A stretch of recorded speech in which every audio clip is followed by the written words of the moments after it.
Hello, it's me. Begrudgingly, I'm kidding. So I wasn't gonna come live because I'm on this new whatever, and by new whatever, I quite literally almost mean whatever because I don't know, who knows. And I feel like for the first time in quite a while, like we've got some distance in between us, which is nice. Like I'm not this close. So anyway, my pal Saturn, according to folks on the internet, has gone direct. And if Saturn hasn't gone direct, I'm pretty sure it has. It was supposed to have gone direct this weekend. And I couldn't let this opportunity pass me by. So, hey, Holly, how you doing? I did actually. Oh, wait, I forgot the Oracle Juice. I'm gonna rename this channel called Oracle Juice Intuitive. Only to like. Anyway, I'll be right back. I will return. I was like, wait, my alcohol. I kind of want the mead, low key. I think I got another bottle.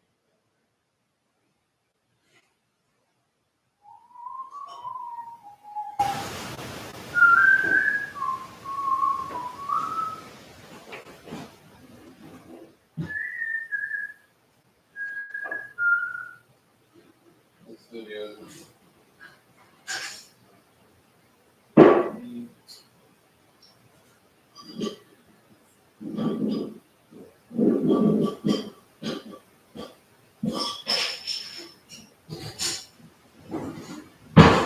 Like, ugh. Hello, can you still hear me?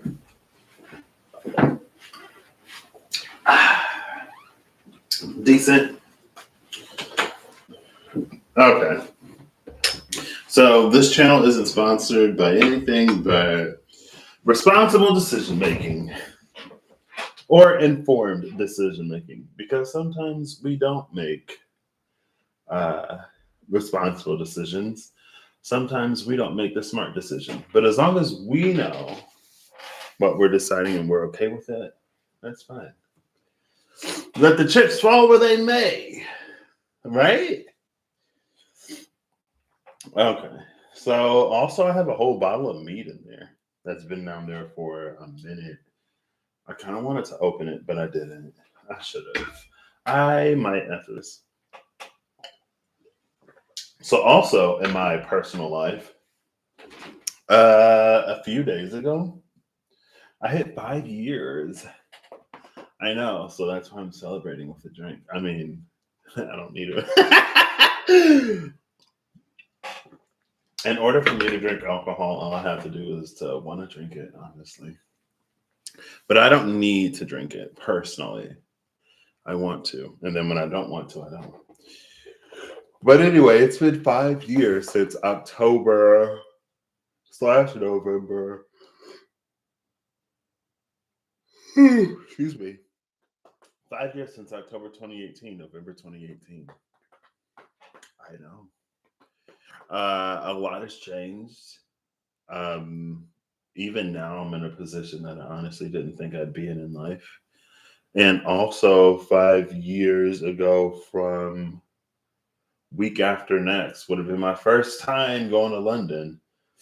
And I've probably been often enough to say that I've gone for the every year for the past 5 years. So maybe not. Yeah, well, because I'll be going back. So yeah. I went in 2018. Did I go in 2019? I went twice. I don't know. No, I don't know. I don't know. It's fine. It's fine. 333. Oh, snap. That's a number I've been seeing. Oh, yeah. So I won like four things in the raffle. Um, I'll say four and a half because my mom won some like instant cold Starbucks coffee that she didn't want and she gave it to me. I didn't expect to win so much, but maybe it was my 5 years, like happy 5 years, kid. And I got a brownie. All right. So anyway, personal stuff aside, Like I wanted to do something for 5 years too, but I I want to do a whole bunch of stuff. And I never like sit down to plan anything, and then it always comes, and I'm like, wait, I never made plans. So we'll see. Maybe I'll do something next month. Anyway, so I have the tickets again. We're gonna use these things one more time, but so I'm gonna pull. I have the thank you, Holly. I have the Spirit Keeper Star Vitruvian and Revelations edition. The Vitruvian Sepia Tone edition is gonna be for Saturn retrograde. What Saturn retrograde had to teach us, generally, potentially. And then I'm going to use the Vitruvian. No. Did I say Vitruvian? I'm going to use the sepia one for retrograde, the colors for prograde direct. And then we're going to see. I'm going to do what I did last time, except I'm going to do it different. So red tickets, I'm going to read how I read the pink tickets, and then pink tickets, I'm going to do how I read the red tickets, but I'm going to use these decks in all of them. And then I'll get an in between. So like as things are shifting, like from the direct or from retrograde to direct, like more of that in between transition or whatever, you know. I'm not as big of a fan of this as I thought I would be, honestly, just keeping it real. That's fine. I'm going to close my eyes. I'm going to count to 5. I'm going to count down from 5 for the retrograde and count up to 5 for the prograde. I'm going to pull a card and I'm going to close my eyes so I don't see what color it is because that may deter me. So 5, 4, 3, 2, 1. Oh, darn it. I wanted one card. I got 2. I mean, I wanted one ticket. I got 2. All right. 1, 2, 3, 4, 5. Cool. Oh, all the tickets I picked are face up, which is interesting. I think I got this ticket, and I think this one was a winner. 452642. No, I didn't. I don't think I got any of these. All right, I'm gonna put these away.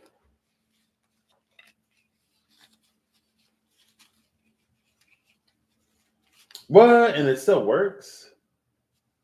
See, that's some solid engineering, you know. Back when stuff was built to last, but now everything is, well, not everything. Now there are some things that are built to become obsolete within the span of a few years to sell you the new whatever. It's a planned obsolescence. Also, like, y'all know how I'm weird, right? How, like, I don't know. I'll be at work or I'll be going about my day and somebody will say something or something will happen. There's something about like the energy of acquisition. Um, and maybe it's an energy of acquisition that's kind of sort of partnered with an energy of something unintended that's also partnered with like a giveaway or whatever. Um, excuse me. I don't know. I was gonna like. I gotta figure out the angle. I don't know if you can tell. Maybe because you can see this and you couldn't see this before. It's a light that's not plugged up because I don't really need it. Oh, I guess it is plugged up. Let there be light. Yeah. So anyway, that's been a thing. Not even necessarily recently. Um, and I don't know if that's also something to do extrapolate towards like manifestation or whatever. Where it's like there are things that we want in life, but we don't necessarily know what they'll come with. So, like, let's say that you're manifesting millions of dollars. Well, you may have to pay more in taxes or get real charitable or creative. Let's say that you're manifesting a job, but you don't know like all of the duties and roles that it entails, or you're manifesting partnership, but you don't necessarily know in which ways you'll have to adapt in order to accommodate whatever flavor of partnership or relationship, platonic, whatever it is. It's like all of these things that come with whatever, almost like a 10 of wands energy, but only 10 of wands and like baggage. Like the 10 of wands can be a card of being overburdened, it can be a card of baggage, and it's like something that comes with something else. Is there a card for that? Maybe like the high priestess, because like you don't know. I don't know. Like 10 of wands and a burden. Maybe like 7 of cups. Although like it can be about choices, it's almost like 9 of cups and a wish granted, but there are other things that are also there. I don't know. Anyway, it's fine. So let's get into this. I've already shuffled these. I'll give them 2 shuffles. And then I'm going to go from one ticket right into the other one. Saturn retrograde has 2 tickets. Are they going to be related? Is it going to be different? All the tickets are red, so I'm going to add up the numbers, and then I'm going to add up the numbers, and then add up the numbers again if I need to. So, just like before, cards that come out are discarded, discounted, disregarded. The initiate upright with the golden shield in reverse came out. Oh gosh, I gotta stretch if I want to show you the cards. Maybe this wasn't a good idea. Although they are discarded, it feels like a barrier to entry has been removed. It's like the shield has gone down, so now the initiate can like begin. And the initiate, there are 3 fools in the Spirit Keeper's Tarot: the initiate, the seeker, and the keeper. The initiate is like we're brand new. The seeker is we're like knowledgeable, we're experienced, but we hit a snag. We reach the end of our newfound understanding, and we need a little bit more to like see it through. And then the keeper is the one that been there, done that, graduated, working professional, knows the, secrets of the industry. So not necessarily a fool in noviceness, but a fool in the way that like, even if we have it all figured out, life still happens, right? For the master that lives on earth, life still happens. So there we go. I'm gonna cut this. And we got 4 plus 5 is 9 plus 2 is 11 plus 6 is 17 plus 4 is 21 plus 2 is 23. I had a 23, didn't I? Wasn't there 23? Hey Google, what is 4 plus 5 plus 2 plus 6 plus 4 plus 2? 4 plus 5 plus 2 plus 6 plus 4 plus 2 is 23. Hey, I can do math. So that's 1, 2, 3, 4, 5, 6, 7, 8, 9, 10, 11, 12, 13, 17, 18, 19, 20, 21, 22, 23, which is a 5. 1, 2, 3, 4, 5 is the first ticket. And then the second ticket is 4 plus 5 is 9 plus 2 is 11 plus 6 is 17 plus 3 is 20 plus 1 is 21. Hey Google, what is 4 plus 5 plus 2 plus 6 plus 3 plus 1? 4 plus 5 plus 2 plus 6 plus 3 plus 1 is 21. Hey, 21. 1, 2, 3, 4, 5, 6, 7, 8, 9, 10, 11, 12, 13. 15, 17, 18, 19, 20, 1. Ooh, which is a 3, 1, 2, 3. Oh, okay. Bottom of the deck is the discerning one. Oh, gotta stretch. Which is Venus and Aries. Mars and Aries, sorry. Which is Mars and Aries. What's at the top of the deck was the giver, Moon and Taurus. And then the card preceding the last one was the conservator, Sun and Capricorn. 4 of Pentacles, 2 of Wands, 6 of Pentacles.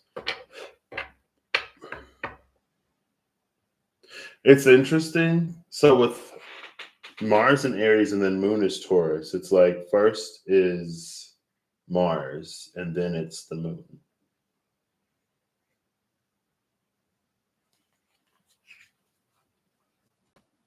Because first house, second house, first sign, second sign, and then 10th is whatever that card was. I already forgot. The sun is the sun.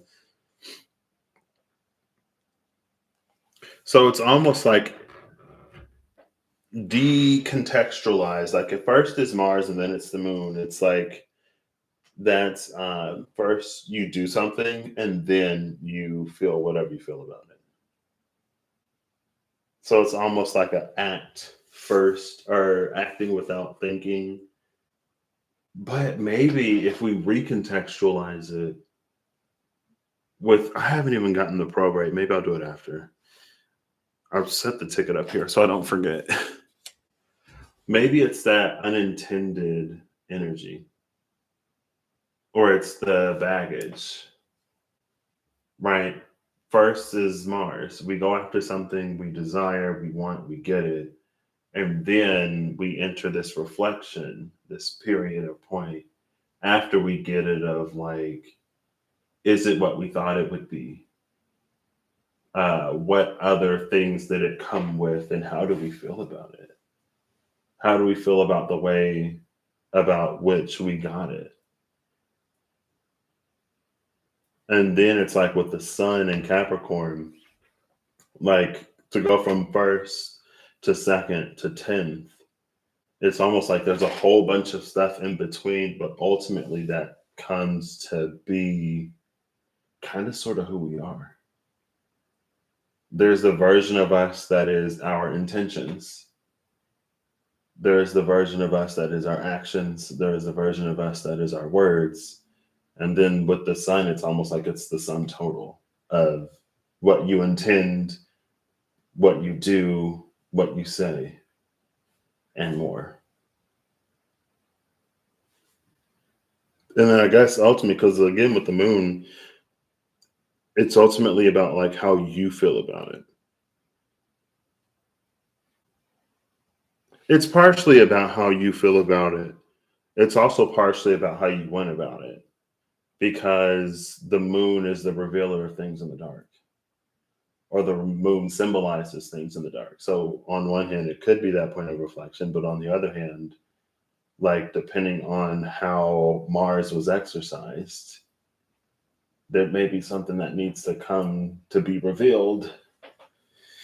Anyway, it's kind of that energy. First we act, first we do, first we decide based off of what we know and based off of what we believe and based off of how we feel in the moment.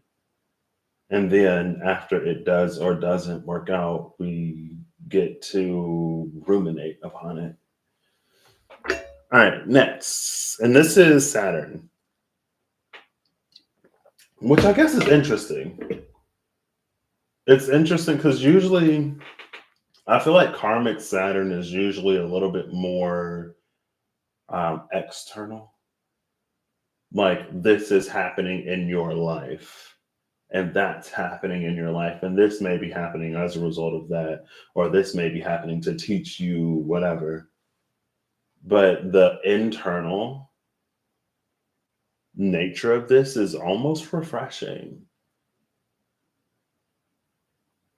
And I feel like in a way it may symbolize some kind of growth or maturity, because at that point you wouldn't need an external stimulus to get you to think about or process how you feel about something. And I don't want to say like more or less evolved, um, but it's just like maybe it isn't even a matter of it could be. Sometimes we need something on the external because we just don't see it internally, or we're not, maybe we're too busy. And so something has to come and slow us down or whatever. Um, Maybe it's something that we're trying to avoid internally, and that's why it manifests externally.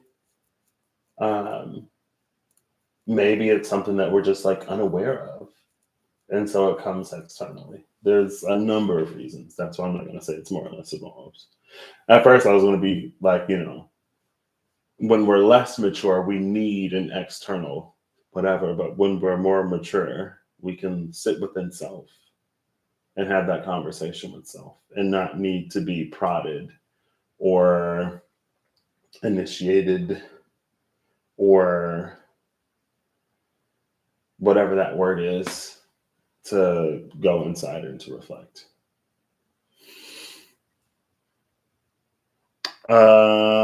Yeah.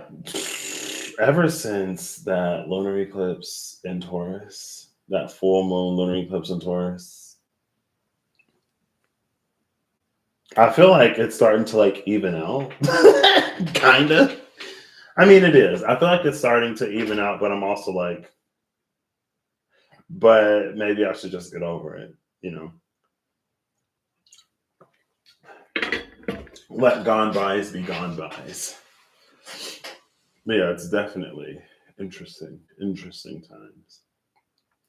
Sorry to hear it's been humbling, especially if it's been humbling in a not great way. If it's been humbling in a humble, like, okay, way, then it's less to be sorry for. But if not, and it's often not, then I'm sorry to hear that. So 4-5 is 9, 2 was 11, 6, 17, 3 is third. That's not 30. Excuse me, it's 20. Justice, not justice, judgment, apocalypse just came out. Cards that come out get discarded. Apocalypse, apocalypse, we caused it with our dumbness. So maybe we were making choices and decisions that we knew weren't great choices and decisions, but I should rewatch. I used to rewatch Unbreakable Kimmy Schmidt all the time.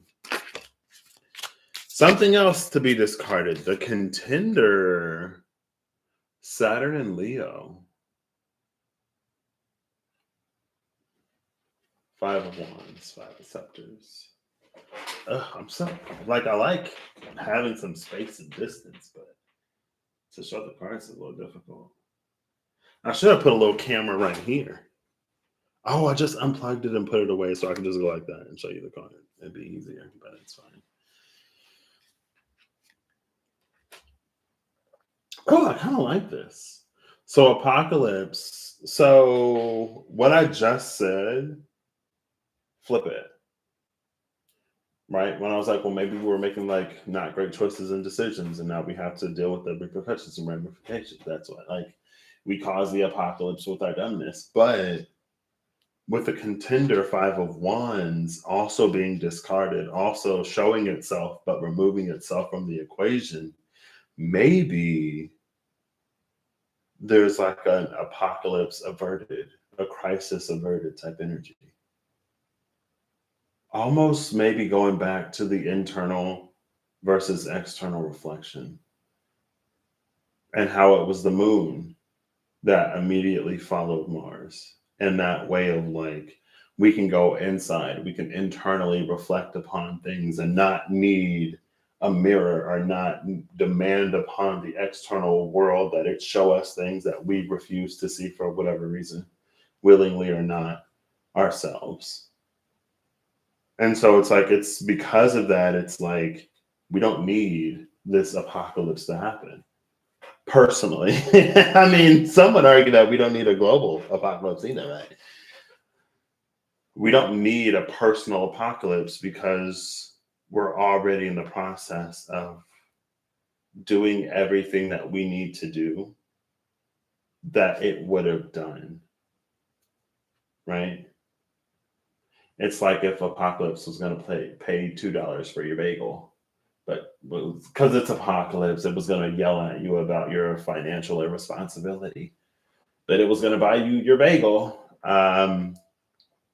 It's like, you scraped up $2 and you bought your own bagel.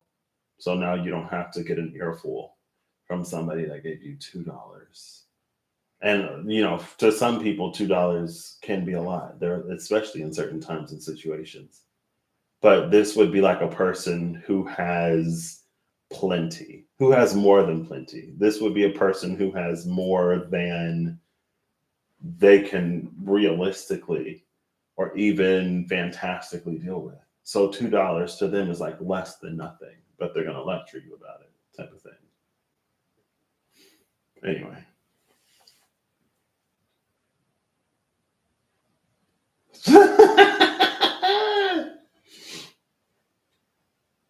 Being Erica, oh snap. I did recently start watching Ugly Betty, and that's an older show. Some of the jokes, I'm like, oof. It's like, it's probably one of those, like, as times have progressed, they're just like, some things that you just like kind of don't say anyway. But also, it's one of those things that it's like, I don't know. Anyway, it's fine. It's not about Ugly Betty. I'm still in the first season.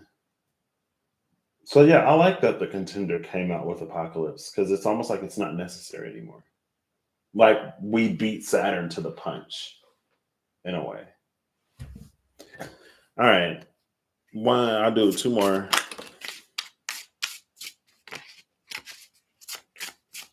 Just to knock anything else loose that wants to come out.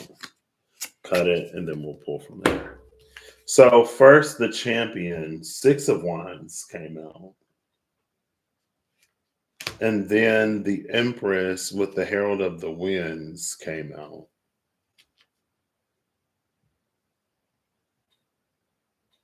The champion is the Six of Scepters. It's a card of victory, but Eve, hey, how you doing?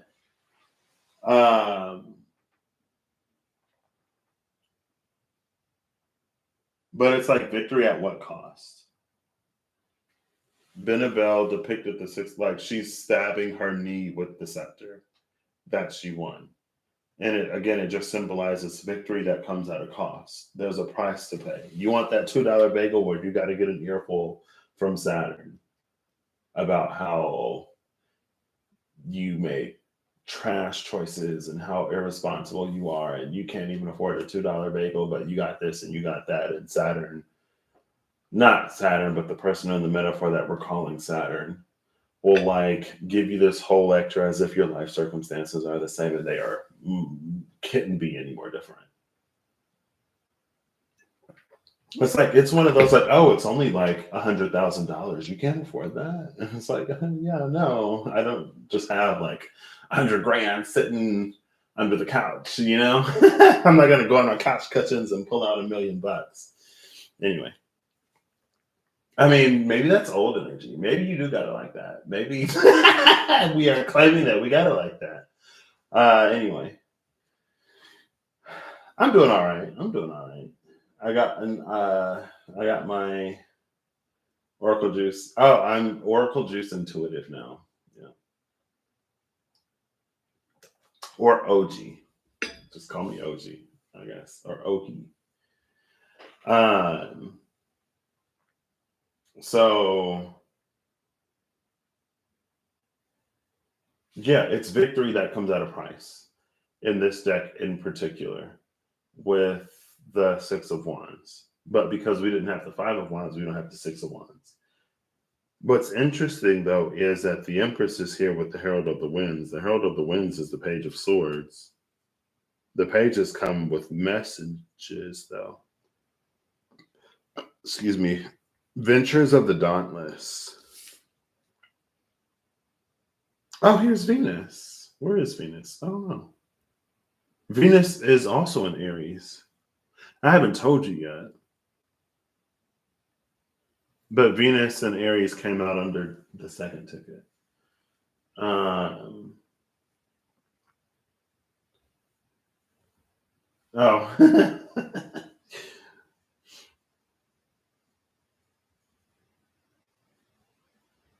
The Empress came out with this messenger from the element of air. But because I finished shuffling the deck, we don't get what the message is. Or I don't get to see what the message would have been. Now, ultimately, there is no message. It's almost as if Saturn knew that it was going to go this way, that we weren't even going to take the bait, or that we were going to make a better choice or decision, or a different choice or decision. Or if Saturn already knew that it wouldn't have to come in and lecture us. It's almost like someone who has contingencies in mind. It's someone who's like, it's an energy of someone of who's of the mind to have a contingency for everything. So even the most unlikely scenario, they have a contingency for. But it's almost like as you're talking through it and as you're working through, like, well, if they do this, then we'll do that, and blah, blah, blah, blah, blah. It's like the reality of how unlikely it is to occur sets in. And so you cut the contingency short. So in the event that it does actually go that way, then it may be like, oh, well, I only planned this up to a certain point because I really didn't think you'd be here. But so it's a possibility. But it feels like it reached that point where it's like, well, they're not even going to come here, so we don't even have to like write the message. It's like, oh, like if they do this, we'll give them a message. Like if they show up at the bar at 3:00 instead of the tavern at 3:00, or the inn at 3:00 that serves alcohol. I'm trying to make these like similar, instead of going like if they show up at the bar at 3 or church at 7, right? It doesn't have to be so extreme. It's like if they show up at the bar at 3, we'll give them a message. Well, what does the message say? I don't know. Like they're not going to go to the bar, so it doesn't matter. They frequent the tavern, and then we show up at the tavern. So it's almost like that because it was almost to me like, well, what would this message have been? Pages in this deck come with messages. I finished shuffling the deck, so I can't pull it. But then that's when it's like, oh, but it wasn't going to go that way anyway. So why is the Empress here? Because it feels like the Empress is an energy, because the Empress is major arcana. By the way, I'm reading like Saturn retrograde prograde. It's not. It's a very general. Take it how, if, and when it resonates reading. So I'm kidding. I know you're kidding as well, or you may not be. But anyway, like because the Empress is major arcana, because the Empress is the Empress, like she feels like an energy that you wouldn't just posture, if I'm using that word how I intended. Like it's like you wouldn't plan unless you never really intended on contacting her, which is the theme of this branch. Like it's so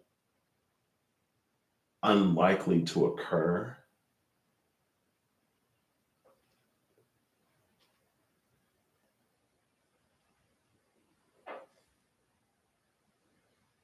Wow. Now I'm almost like, this is just my Piscean brain. I'm almost wondering, so like let's say that there are two possibilities for the sake of simplicity. Although with Saturn there are millions, if not billions, if not even more than that.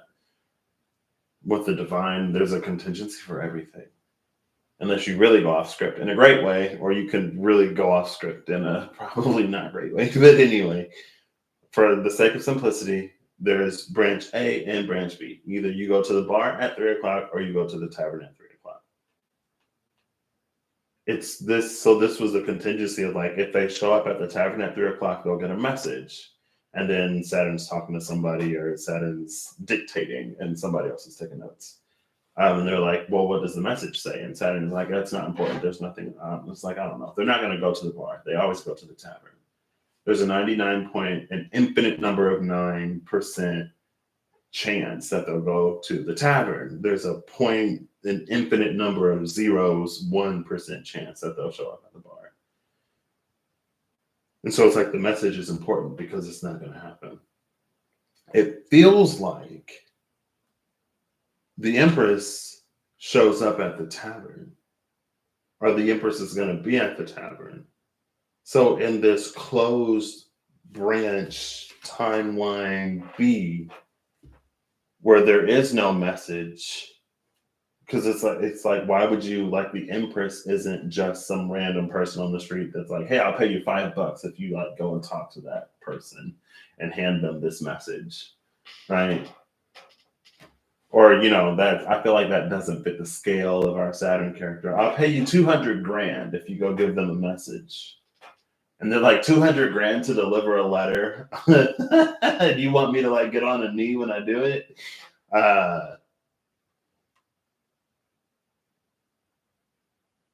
But the Empress isn't that person. I don't know. Interesting. Anyway. 4 plus 5 is 9, 2, 11, 6, 3. I already did the math. This is 20. I didn't ask Google, though, to confirm it. Hey, Google, what is 4 plus 5 plus 2 plus 6 plus 3 plus 0?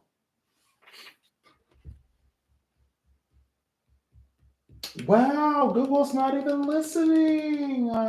Google's like, I confirmed and validated every single equation that you've given me. Trust in your ability to do simple math and then embarrass yourself when you can't.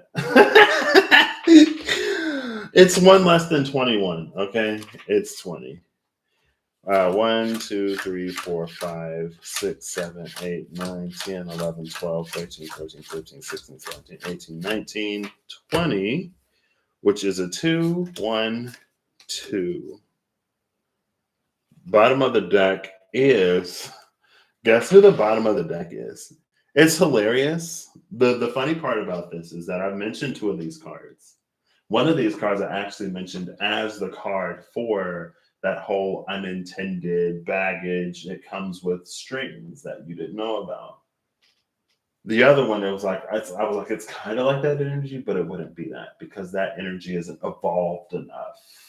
That energy isn't expansive enough to encapsulate this specific aspect of, I guess it would be, because it's an aspect of the energy itself, but maybe it's just like generally talked about in a way where it doesn't include that. Anyway, at the bottom of the deck is the priestess, is the high priestess. You see that? There she is.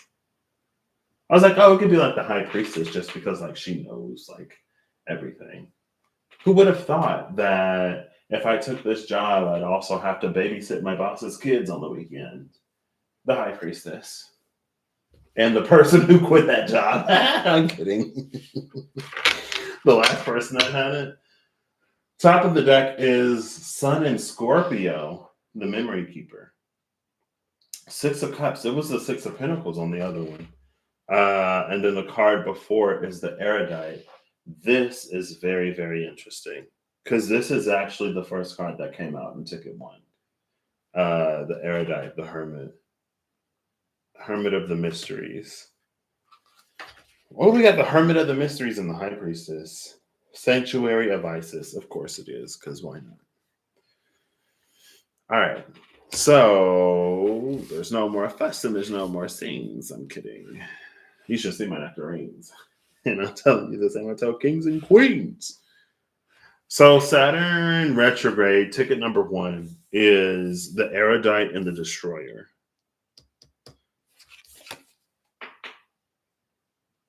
Which is the Hermit and the 10 of Swords. This is interesting, though. This is interesting. What's interesting about this is the mysterious nature of this hermit of the mysteries. Also, it's Luke's ex tenebris. It's light from darkness. So this feels like, and it's Sun in Gemini, which makes sense. This is Virgo. We're dealing with both sides of Mercury right now. But anyway, like that light from darkness, it's like this into things that are unknown. It's like mystery solved type energy. The mystery is dead. The unknown is ceasing to be.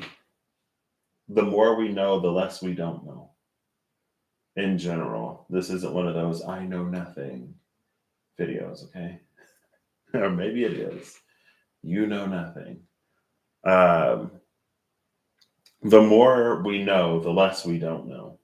Even if, so like, here's the thing, it's an energy that's like,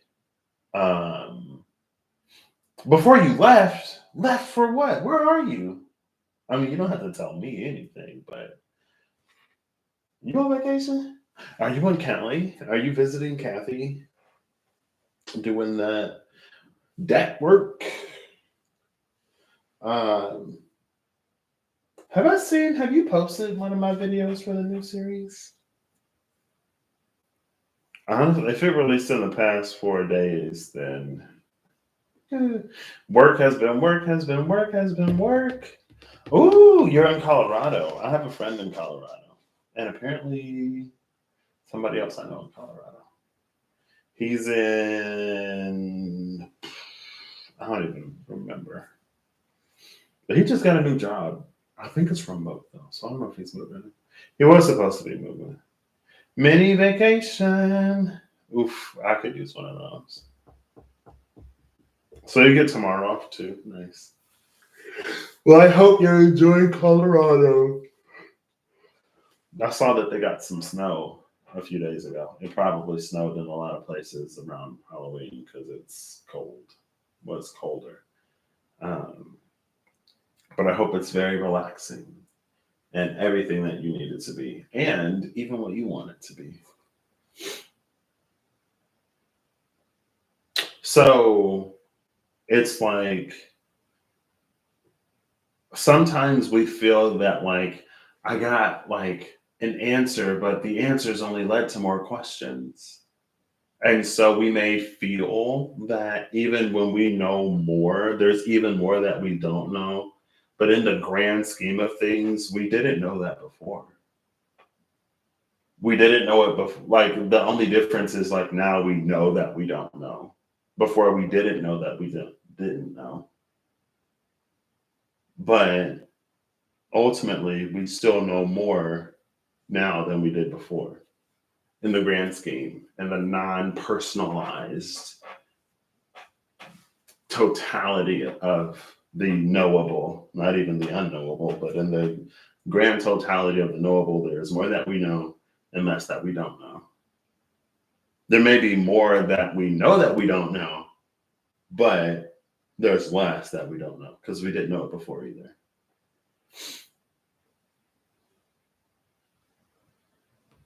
Now, how I read this in the context of a Saturn retrograde, I mean, I guess that's not like that's part of the Saturn retrograde that like forces us to confront things maybe that we may not necessarily want to. Not even Saturn retrograde in general, more like Saturn returnee type energy. Like I've heard about it talked a lot with Saturn returns, but it's probably just an aspect or a nature of Saturn. And so it could also apply to Saturn retrogrades. There were uncomfortable things that we faced, but we learned something from it. We got some kind of truth. What we do with that truth. Now, the second ticket is where Venus in Aries is. It's a card that has also been making its rounds lately. The Demiurge and the Archangel of Healing, which is the Four of Wands, and the Angel who salves and purifies.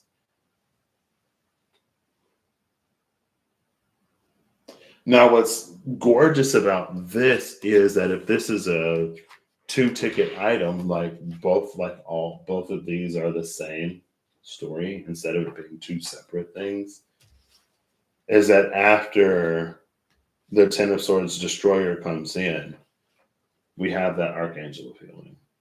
Like this is almost the truer nature of Saturn. Rather than being harsh, karmic, forcing you to face things, it's like ultimately for your greatest good, for your highest benefit. Because you know what you didn't know before, because there were things that were affecting you, maybe, that you didn't know how or why or to what degree or to what frequency or whatever. It's like now that you've been made aware, you can do more of this. And then it heals you. It salves and purifies. It's like, yeah, I stabbed you in the foot, but I healed you. So, and your foot's even better now than it was before. So why are you complaining? Who was that? Was that ticket? That was one of the tickets. Was it ticket 4? It might have been ticket 4. Or was it ticket 3 when I didn't read ticket 3? Or was it ticket 3 when I did read ticket 3? There was one of them. It was like, this is going to be like, it's a cure all. It's the most potent medicine in the world or whatever. But it's because it makes you suffer. Like it inflicts you with so much pain that you'd rather just not be in pain. And it's like, there are a million things that would be better than this. But when the pain subsides, it's like you feel the best you've ever felt, but it's because it puts you in the worst experience that you've ever been in. So it's like, yeah, after a low that low, when you come out of it, anything like breaking even would feel like the highest high you've ever had. Just in comparison, through sheer comparison. Um, but this is different. It's different because of the energy that comes out. It's like being able to make it's not, I want to say like being able to make more solid choices and decisions. Maybe it's like being able to make more informed choices and decisions because of the things that you now know. Maybe it lends towards a sort of stability that you can begin to establish and maintain and build upon because of the things that you now know.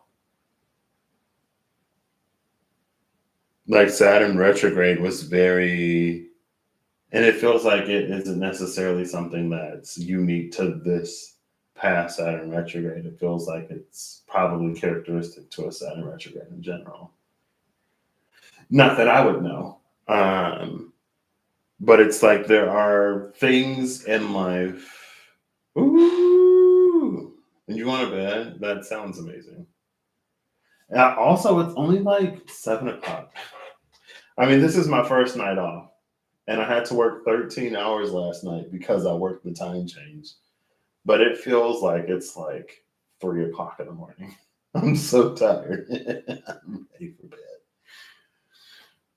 But anyway, it's like there were things that needed to be seen. There were things that needed to be witnessed. There was understanding that we needed to begin to be able to build and to have in order to almost like understand enough of the situation to, like, I want to say to understand enough of the situation to be at peace with it, which could be the case. Like in Patrick's own personal experience with it, especially post full moon, Taurus, lunar eclipse, it's like, do I understand? Maybe. Does it change how I feel? I don't want it to. Let me be petty. I'm kidding, kinda. But it's just like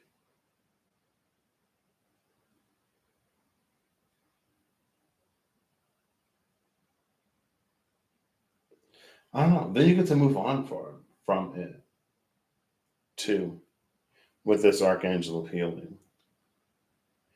Maybe the Archangel of Healing after the Destroyer is also very like anything that you lost, you will regain. It could be an energy like there was a temporary loss in the roughly the time period that Saturn was retrograding in order to show, illuminate, or teach you something. And now that it's over, it's almost like it resets itself. So, like, let's say that you lost $2,000 and you had 2,100, and you're like, how am I going to make $100 work over the course of this month's long Saturn retrograde? Well, maybe it's like after Saturn goes direct, you get a scratch off ticket and you win $2,000, or you get an anonymous donation for the whatever you lost that is returned to you. And you get to keep the knowledge and experience that you got when you like learned whatever. Like it makes me think of I can't remember. I feel like it was Greek mythology. It came up on this channel like once, and I looked it up on Wikipedia. It wasn't Hyperion because I don't even know what Hyperion is besides like Borderlands. I'm gonna look it up, but it was the one that was like really smart, and there was like the king or the noble who had locked up this really smart thing, and it was like, I want you to teach all that you know to my son. And so in order to like not die, I think it was associated with like poison or something, maybe not like a snake, maybe, I don't know, I'm trying to recall vaguely. It's like, I want you to teach everything you know to my son if you don't want to die or blah blah blah, and then you will be free. And so he was like, what choice do I have? He taught everything to the guy's son. I'm assuming it was a guy, pretty sure. um And then at the end, or when it all, Hyperion is a Titan.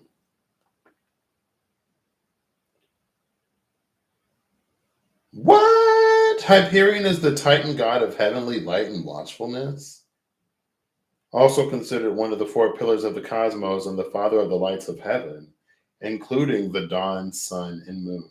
Okay, well, not who I was thinking of, but interesting.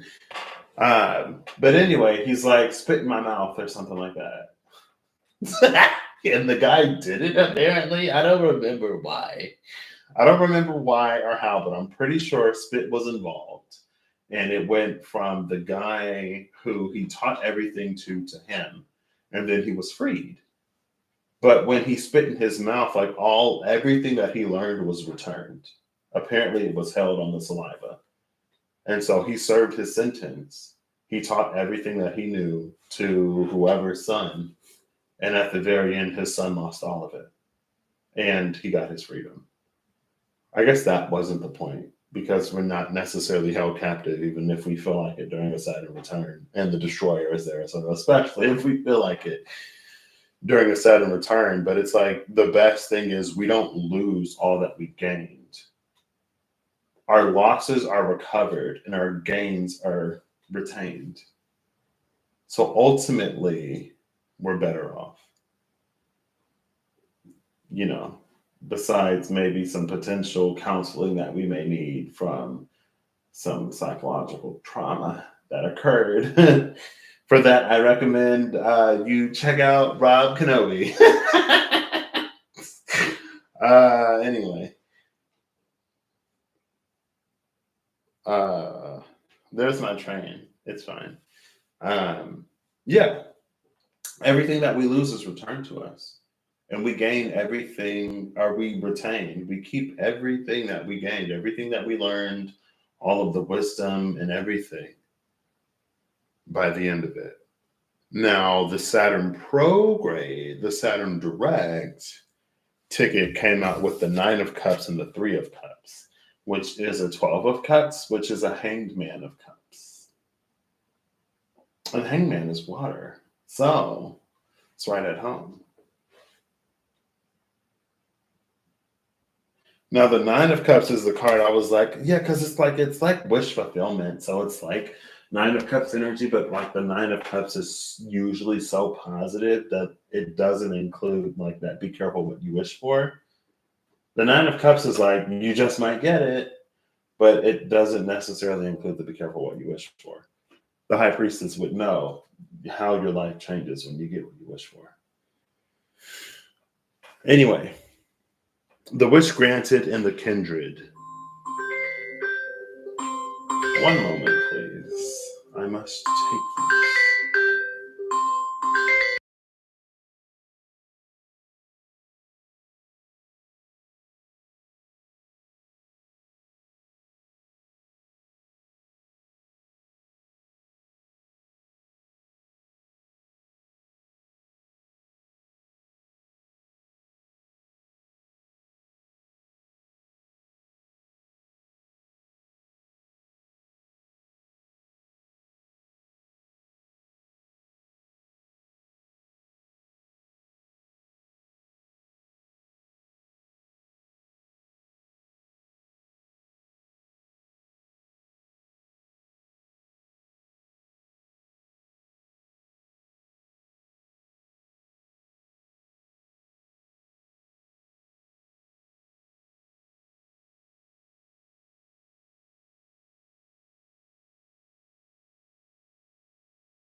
Ooh, excuse me. That was my mother. So finally, after months of working the night shift, it is time for me to invest in some blackout curtains. But I made the mistake of trying to go to Walmart after working for 12 hours and being of trying to get a curtain rod and some blackout curtains, and I didn't get what I wanted. So, and then she was like, because I texted her earlier. This is an aside. I texted her earlier. I was like, we don't have to go today, but if you like, I was like, we can go tomorrow because I'm kind of tired, honestly. But she was already on the road, and I was like, so if you want to go, like, because I already told her, like, I'd like for you to come in with me to pick up these curtains. And now she's like, oh, but do I want to feel like do I feel like going in today? What time does Big Brother come on tonight? I'm like, you want me to go to tvguide.com? Like, is tvguide.com even still a thing? And then she's like, I'll text you. I'm like, okay. She's like, you should have told me you were live. You should have told me that first. And I was like, well, if you said you were coming, I would have ended it. So I can go get some blackout curtains so I can sleep between the hours of 6 a.m. and 6 p.m. when the sun is out. Anyway, it's fine. Also, it's fine. But the Witch Granted and the Kindred is interesting. I actually love the Witch Granted and the Kindred. So up until now, it's been I've meant to communicate burdens and strings as neutral. Excuse me. Especially with the energy of and in the energy of acquisition, I meant to convey it as neutral. Like there are going to be other things that are like changes come with in real life. And by real life, I mean contextually, those things have been perceived as negative. But there also is a potential for, yeah, I mean, I remember the TV guide. I'm old enough to remember a printed TV guide, but not old enough to have necessarily had it for like a super. Well, it was around for a while. Um, yeah, and then it's like, but then I think TV guide that kind of became a thing, and but that was when they were still printing the TV guide. But I don't really watch TV, so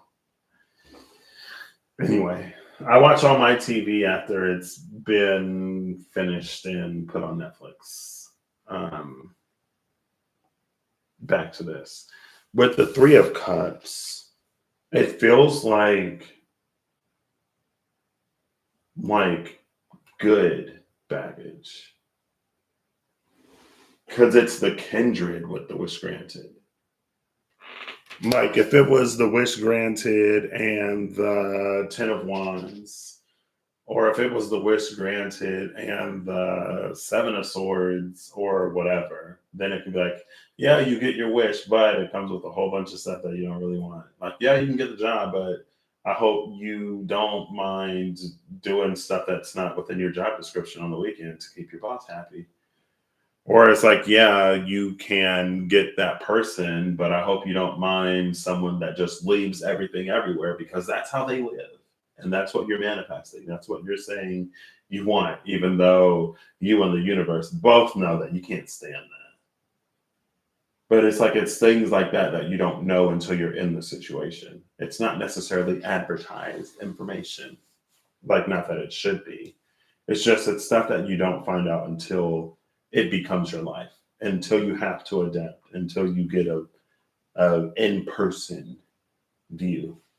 But again, with the kindred, with the Three of Cups, it's like stuff that you don't mind, you know?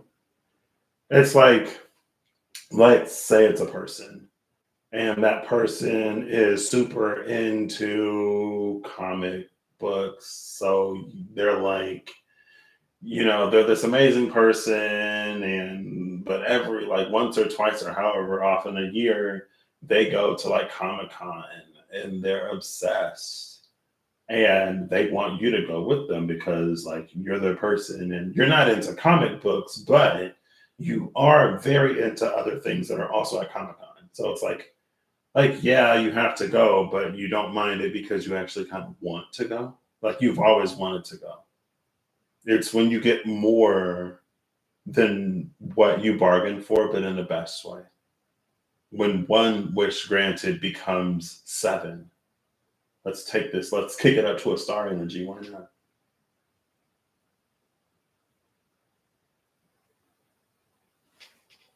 So this ended gorgeously, and I'm not surprised because that's the point of a Saturn retrograde. It's for life to become more gorgeous and more beautiful and more fulfilling. I mean, second ticket, the Four of Wands with the Archangel of Healing, and then the Nine of Cups and the Three of Cups. Like, I mean, it started rough with the Hermit and the Ten of Swords, yeah. But that's another thing about the Hermit and the Ten of Swords, because even when it came out over here with what the Apocalypse and the Five of Wands, it's like, no, it was even before that. It was what at the cut? No, it's the bottom of the deck with the discerning one. It was that Mars in Aries, Moon in Taurus. It's like, no, like being in a position where you don't need the external world to be a mirror for you anymore. And so you get more than a mirror from everything. You don't need somebody that comes and demeans you to teach you that, hey, like maybe you should value yourself a little bit more. You don't need to be pushed to a breaking point in order to reach some realization. It's like you can do that on your own. Like, excuse me, for me personally, it's been like a lot of those. Not like a lot. It's been a few of those where it's like, one thing when it came to me, like using my voice in a different way. That's something that I've shared. How like last year, it was using my voice in a way that's like, you're not going to treat me like this. You're like, no. I don't know. I don't know who you thought, Patrick. I know I could probably come off as a doormat to a lot of people because I'm nice. And I don't want to cause like conflict or contention, and I want everything to be smooth. But I have a limit. I have, and this, depending on the person and situation, the tolerance is not very high at all. Sometimes it's more so. Sometimes it's way too much. Um, but then it's like, yeah, no, you're not going to talk to me like this. You're not going to treat me like this. If that's who you are and if that's what you want, somebody else is for this because it ain't me. And I had to do that like constantly. But now this year, it's like, it's me speaking up in a way that's like, hey, like I would like to do this. It's like me extending, me networking, me setting into motion all of these things that affect my life and career, most specifically. Like my boss was like, if you want to talk, just put it on my calendar. And a few days before that, I had to ask somebody, I got a new program element at work, and I had to ask somebody to show me all the locations in the plant. And he was like, yeah, just put it in my calendar. And I was like,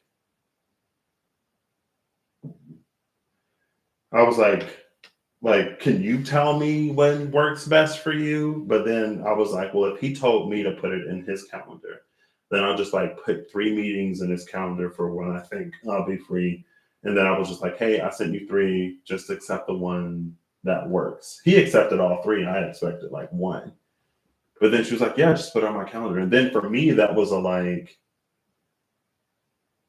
why do I feel some kind of hesitation towards like being direct or initiating what I would like pursuing. Now if I when I say it out loud now, I can hear why. Like I said, I can hear stupid better than I can like catch it up here. Not that that's necessarily stupid, but I can hear why because I know my history when it comes to me pursuing things that I want. And when it comes to me daring and dreaming and actually living life, and I'm not going to cry. This isn't that video. But like that was one way. And it led to all of this. It's like, why do I feel like some type of way about like really putting myself out there? And I didn't have to have somebody, again, there are different lessons that we can learn in different ways.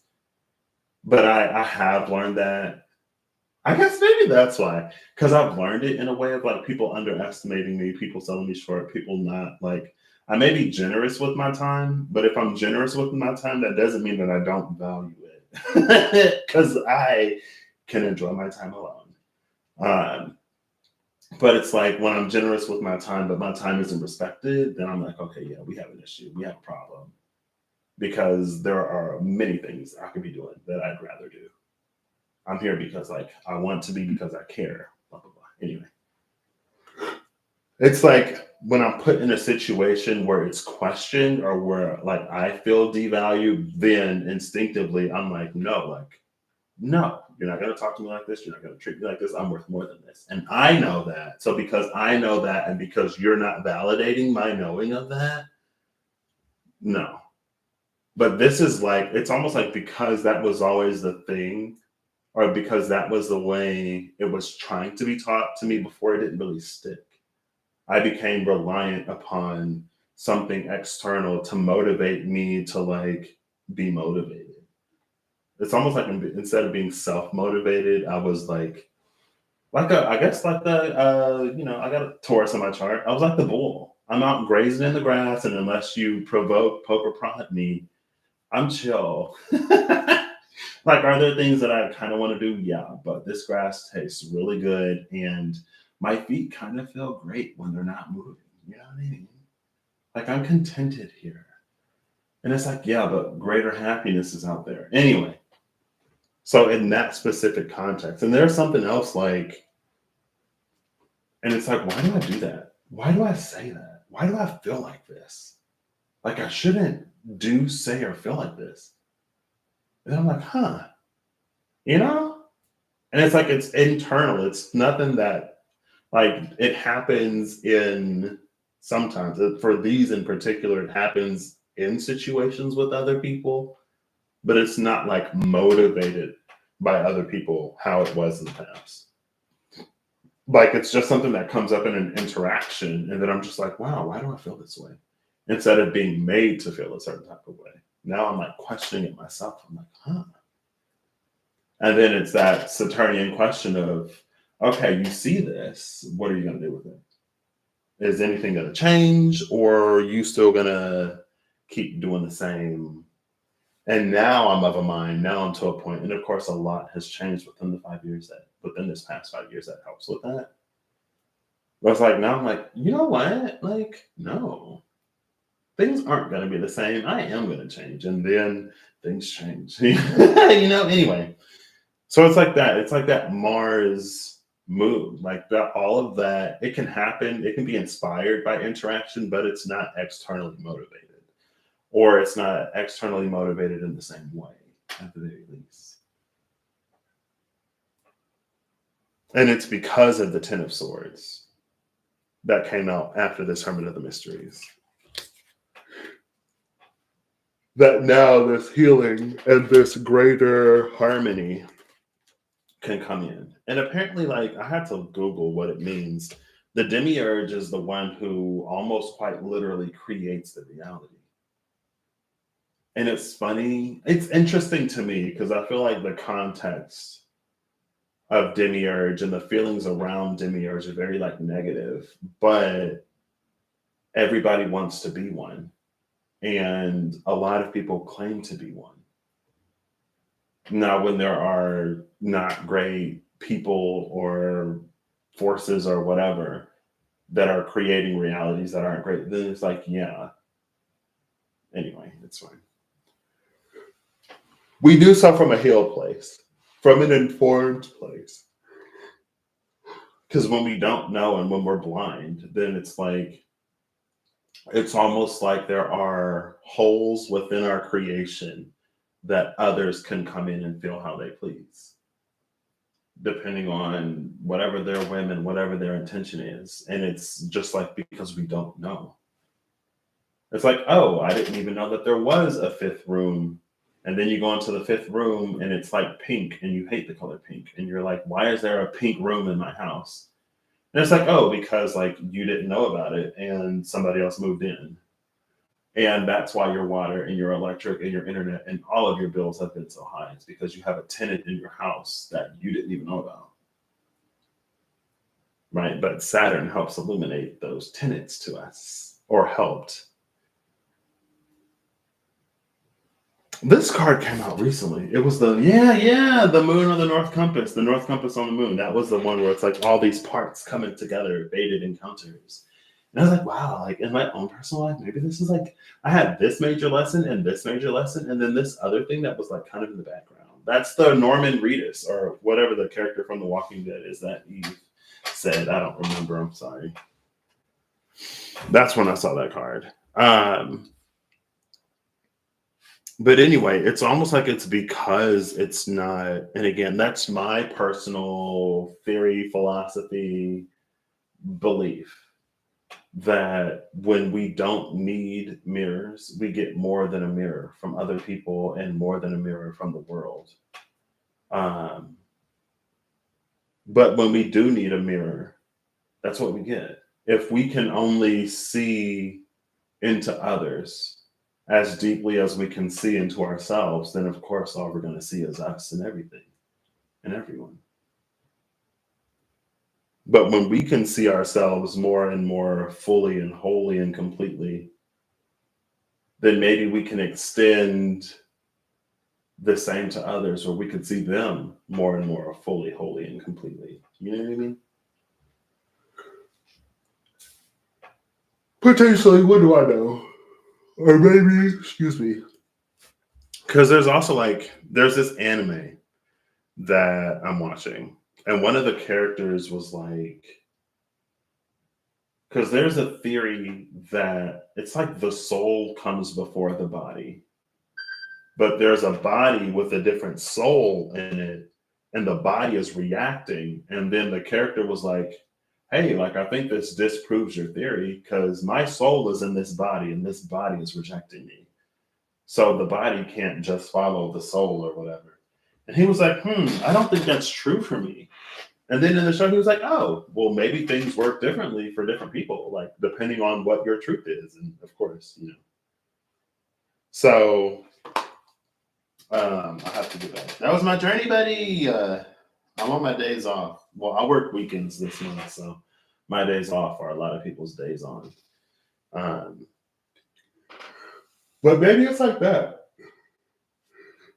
Excuse me. There's this other show that I'm watching. It's another anime that I'm watching, and there are these four characters.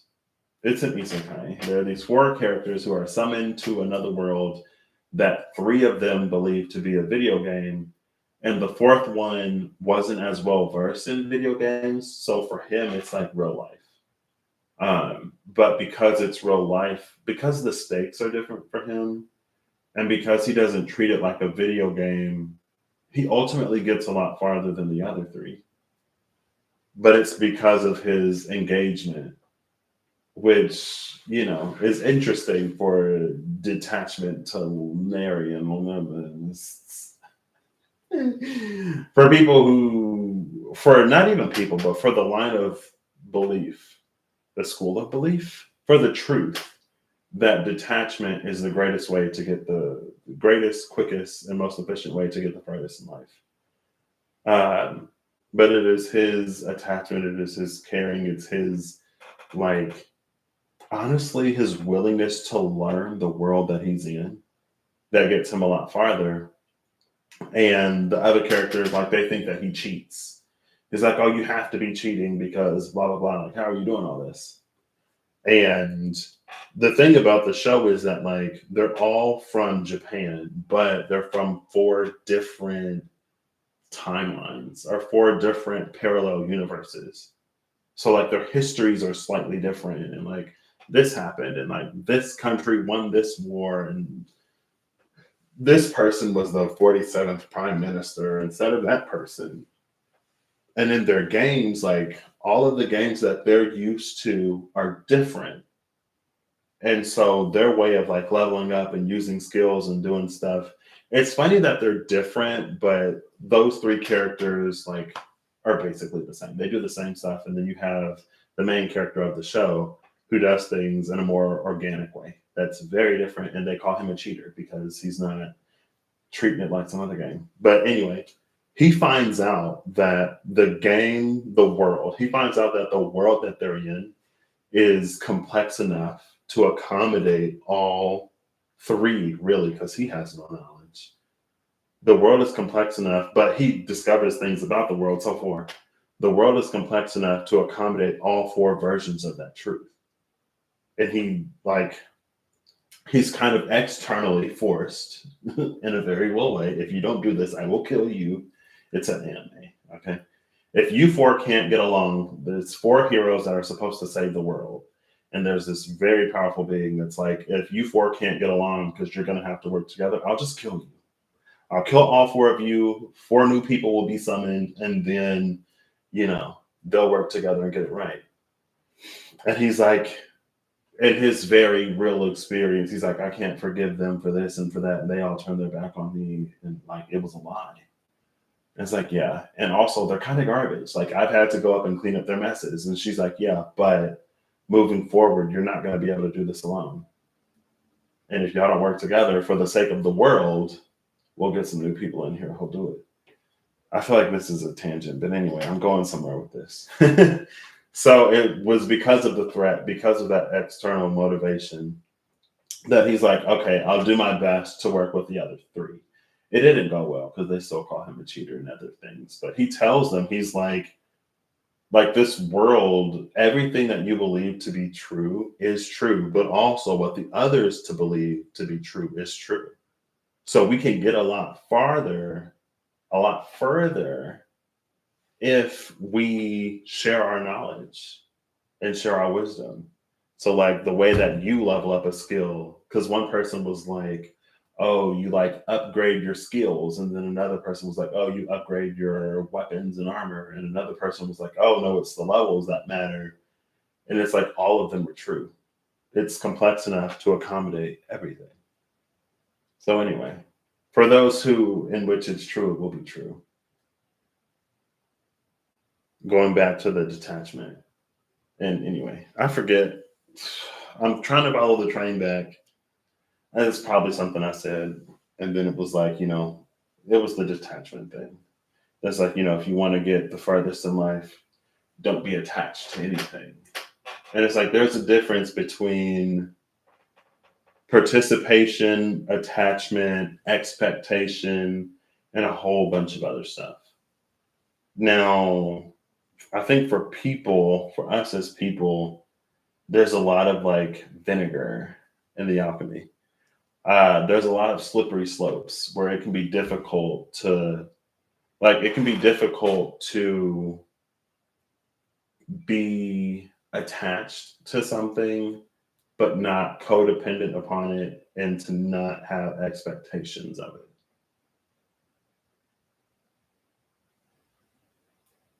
You know? So that's why I feel like it's very slippery slope. So in that case, it would be better to not have any attachments and to not, or like to knowing. It's like when we think and when we believe that we know something, it becomes hard for us to be convinced otherwise. It becomes hard for us to see clearly things that may go against our knowing. And so for us as people, it would be better for us to not know anything, just to be open to the possibilities of different things, different truths, greater, lesser, other, personal, interpersonal, or somebody else's truth.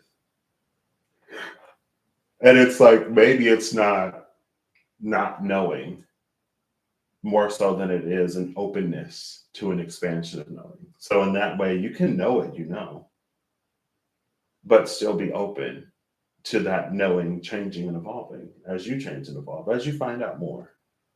Anyway, I feel like once I started talking about those animes, I'm like, where was I going with this?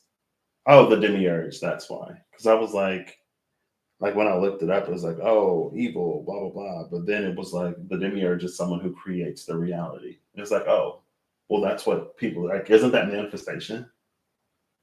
Like, isn't that literally what the whole spiritual game is about? It's about creating your own reality, but those who do are evil.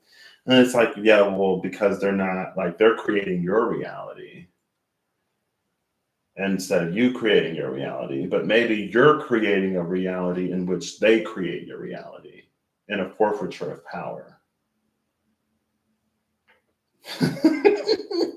It's so like complex and convoluted and complicated. Anyway, after we see those things that we may not wish to, we get to create more of our reality from a healed place rather than an uninformed one.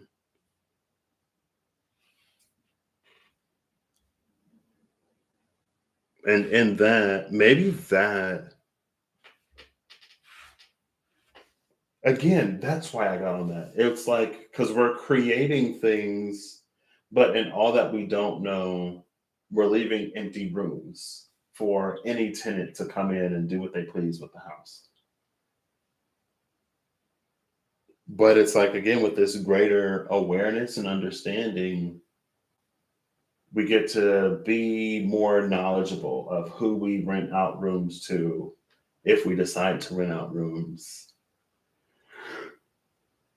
And excuse me, it just feels like everything works out better because we're more aware. It's like it's partially because we're more aware. It's partially because our manifestations become more defined.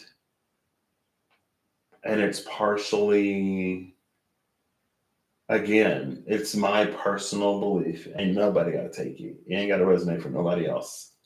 But it's my personal belief that when we can be our own mirror and when we don't need other people to do that or be that, we get more.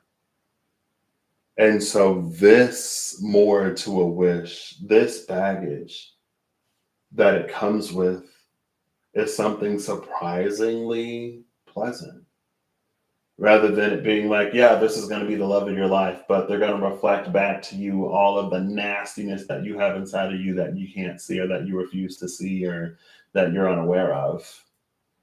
So they're going to be like the hottest, greatest, most passionate lover, but also going to put you through psychological torment just to get you to see this about you. And it's like, okay, yeah, but do you need that? Like, do we really need that? I don't. I don't want it. Some people might need it. Some people might want it. For them, go for what you know. But for me, I'm like, yeah, no, no thanks. I can do that myself, or it's like, or there's like a way to go about it. Anyway, excuse me. Saturn direct is looking gorgeous. There's also this, I'm going to call it a living word. I can't remember what I called it before, but it's a living word today. And it's a living word because it's not bound by stone or by a scroll. It's out there in the wild.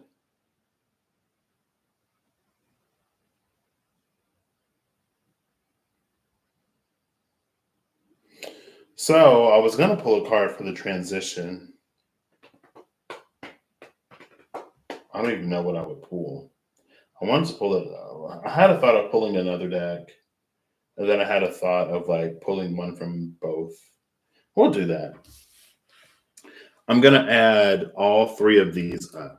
So we had a 21, a 20, which is a 41, and a 23. We had 20, 21, and 23. I'm going to pull the 22nd card because that's the one that's missing. Where's 22? Hold up. I mean, this feels pretty complete to me, at least. It doesn't feel like there's any real gap. I mean, maybe it's because the rest is implied. So from the bottom, 1, 2, 3, 4. Ooh, that was up. Ooh, 5, 6, 7, 8, 9, 14, 15, 16, 17, 18, 19, 20, 21, 22. There she is. Ooh, I knew it. I should have known that card would come out. This was actually the beginning of Libra season. I'm pretty sure it was Libra season. It's the Three of Swords. And I'm pretty sure it was either Libra season or Virgo season. Actually, it might have been Virgo season. I want to say it was Libra season, but it might have been Virgo season because it feels like it was longer ago. And it was like, I was like, oh, Isis is here. Why is Isis here? And why is Isis here? And the reason why I'm not surprised is because whatever that card was, it was the Sanctuary of Isis or something like that. And I was like, oh yeah, Isis. Okay, Three of Swords. All right, now let's go here. 1, 2, 3, 4, 5, 6, 7, 8, 9, 10, 11, 12, 15, 16, 17, 18, 19, 20, 21, 22. 22nd card. Oh, nice. So, I don't think I did that right. Interesting. It's fine. No, that was the bottom. Yeah, this is. Ooh, ooh, ooh. Interesting. So the Sacred Fire, Ace of Wands. Oh, wow. This is. I saw this combination of cards, but it was both in the same deck before I started this. Wow. And then the Discerning one is over here on the other side in color, in full color. Wait, that wasn't the Discerning one before, right? The Discerning one was over here. Who was at the bottom over here?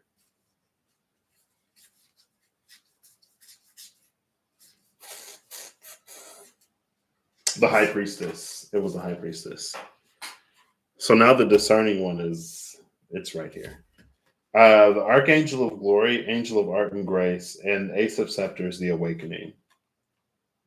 I saw this combination of cards before, and it felt like the archangel of glory, like handing over the baton or something like that.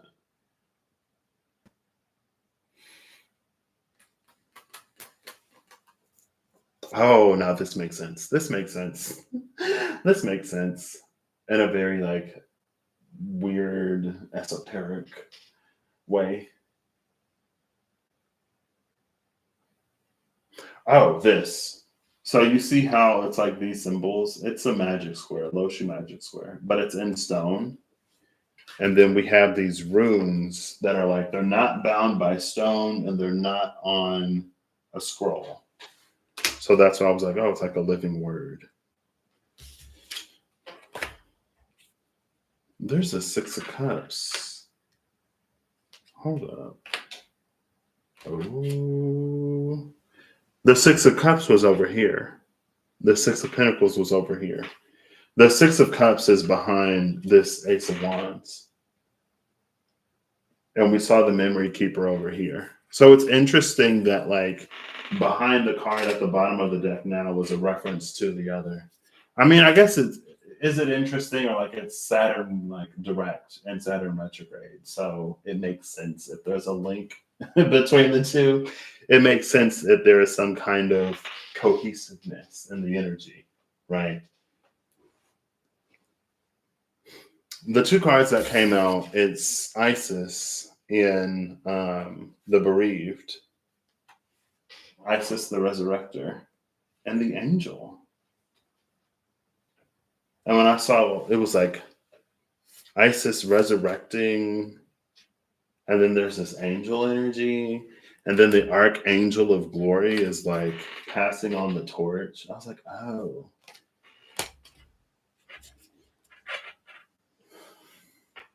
What does that mean? I don't know. That's one of those. Take it as a whatever. Oh, snap. I didn't even catch that. How ticket 3 was, yeah. Oof. There's a whole bunch of missing tickets. So this was 22. I want to get another deck. Eva! We need to do that deck exchange. So I can get that angel deck. Because I could that deck would be perfect here. Because we have an angel. I got the Angel Tarot. I also have the Archangel Power card.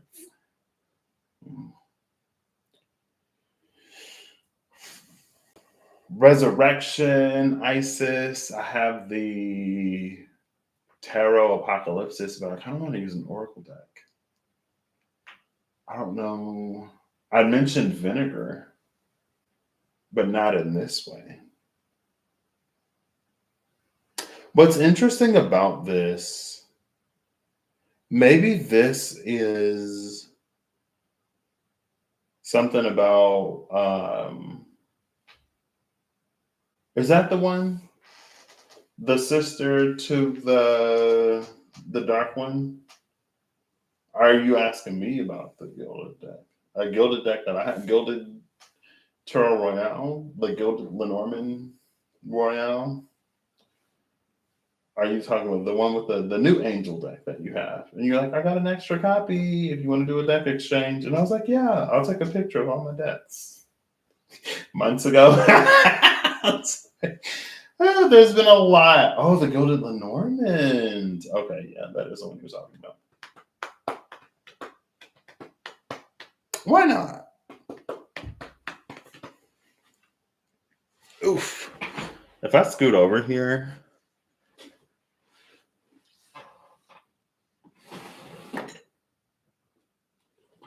Gilded Reverie. That's what it is. I knew it was Gilded something. Every now and then I'll think about it. I'll be like, oh, what deck would I give Eve? I'm not sure. So, 20, 21, and 23 would be 64. 2021, 41. 41, 23, 64. So I'm going to pull this. There's not even 64 cards. So we're going to go through this thing and then we're going to come back to it. Let me make sure everything is face down. Okay, cool. 64, 10, and 1. So it'll be 3 Lenormand cards. And I'll shuffle? No, because my original thought was to like go through the deck and then to go like back through it in reverse. Because it's like retrograde, prograde, direct, retrograde. So 1, we got to get to 64. This is going to be a test for me. 1, 2, 3, 4, 5, 6, 7, 8, 9, 10, 11, 12, 13, 14, 15, 16, 17, 18, 19, 20. 1, 2, 5, 6, 7, 8, 9, 30. 1, 2, 3, 4, 5, 6, 7, 8, 9, 40. 1, 2, 3, 4, 5, 6, 7. I feel like 47 is an odd number. 8, 9, 50. 1, 2, 3, 4, 5, 6, 7, 8, 9, 60. 1, 62, 63, 64. 1, 2, 3, 4, 5, 6, 7, 8, 9, 10. And 1. We got the ring, the mask, and then before it, the house or the home.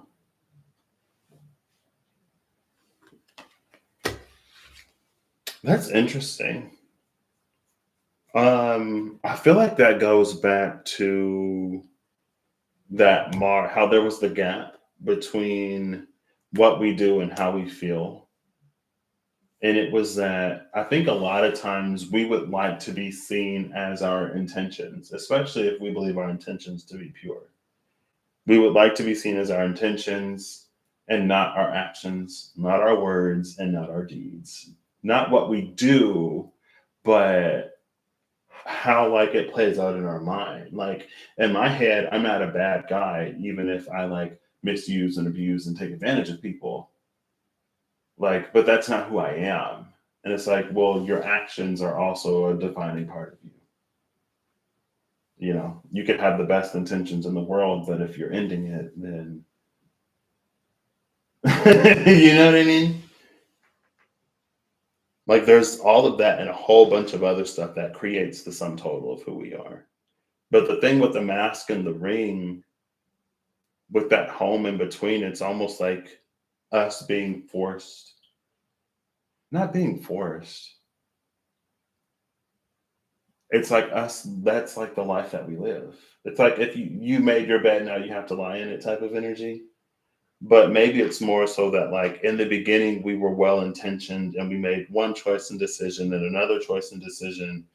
And by the end of the day, it's like we've made so many choices and decisions and we've done so many things that we never really intended to do that we almost have to like ask ourselves, who are we really? Well intended, sure, in some way, but not well actioned and not well spoken and not well treating of others. And it's just like it's that like it's who you are at that point. It doesn't matter what your intentions were. Anyway, that's all over there. Excuse me. The book is the first card. A very ornate book. And then we have the tower. The book and the tower is interesting. I'm watching another anime, and there's a forbidden book that is on the loose, and it's stuck in people dry of the magic power, and it's kind of wreaking havoc. Anyway, it's like it's sucking people dry of the life force. That's why the book is forbidden. And then there's a non-human character, and at some point, the non-human character begins talking about the book instead of the perpetrator, instead of the attacker. It's like, well, the book is doing this and the book is doing that. And one of the characters was like, that it's interesting that you mentioned the book doing this and not the attacker. Like, is the book controlling the attacker? And the dude was like, maybe, or maybe it's just like the attacker doesn't know how to control the book. Like the book was forbidden for a reason. Some people couldn't even touch it, let alone gaze at its pages without like being afflicted in some way. But since he was non-human, like he could read it, he didn't have the same human sensitivities that we humans do. He wasn't as easily swayed by money or hot bodies or whatever people sell their souls for these days. I mean, it goes back to that well-intentioned thing. Like, yeah, your intentions were well, but when money came onto the table, it's like, oh, your ethics, your morals, your integrity out the window. Did it for the cash, did it for the hot body. And it's like, yeah, but my intentions were pure. Like, it's like, I don't know, like we're adults, you know what I mean? But I guess we're not. We are grown babies. It's fine.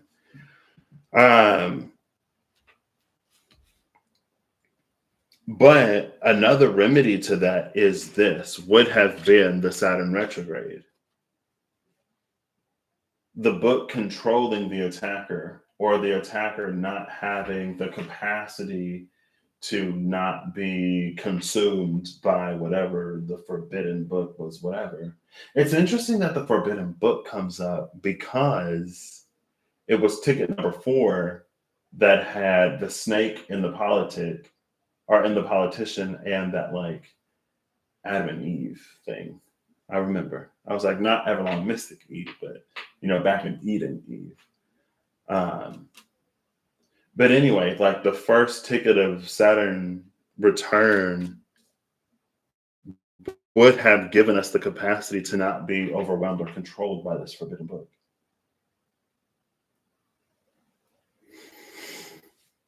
So it's this book the book itself is locked and sealed, and it's kept atop this very tall tower.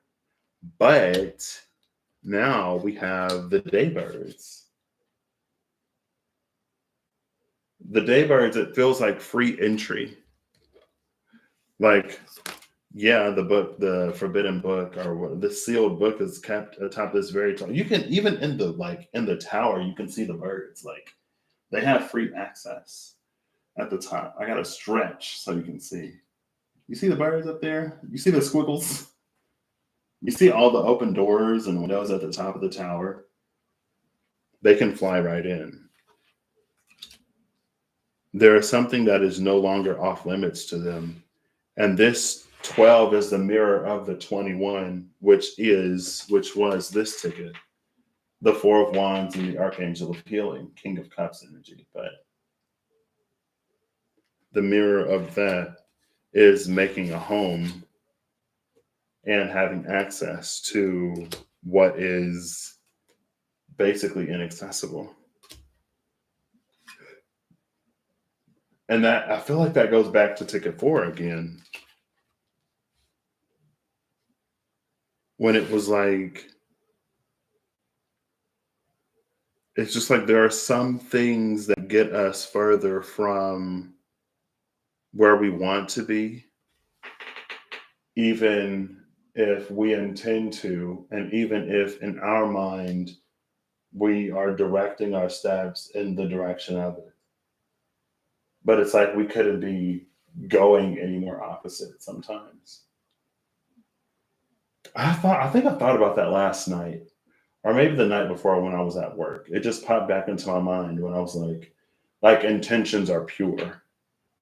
And it's not like someone having pure intentions. It's like an intention in and of itself is pure. Like this is why I'm doing whatever I'm doing. The reason why is why we're doing it. The way that we go about it, the things that we do, say, and achieve or whatever may be questionable, may not obviously and directly reflect our intentions, but the intention itself is pure. You intend to make a lot of money. So maybe you go about making a lot of money by creating a quality product, building a business, and then you become super successful. Maybe you go about making a lot of money by robbing banks. And maybe you're also super successful, you know? But it's like the intention itself, I want to make a lot of money. Pure, you want to make a lot of money. Or it's like, I don't know, anyway, that's an example. You're developed enough, smart enough. I don't have to insult your intelligence by trying to break it down.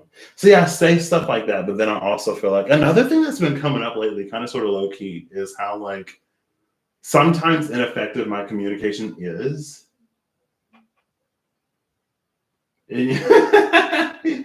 I mean, that's probably also because like at that point I was awake for like 14 hours and like trying to multitask. And not whenever, oftentimes, honestly, oftentimes when I write something, the way that I write it, like if I read it back, it'll feel like the order isn't right. So I'll like move sentences around to try to make it flow better.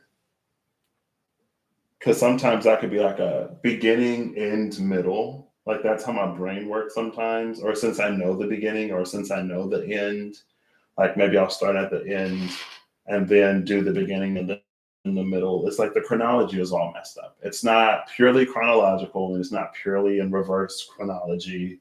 It's and then I try to like fix it.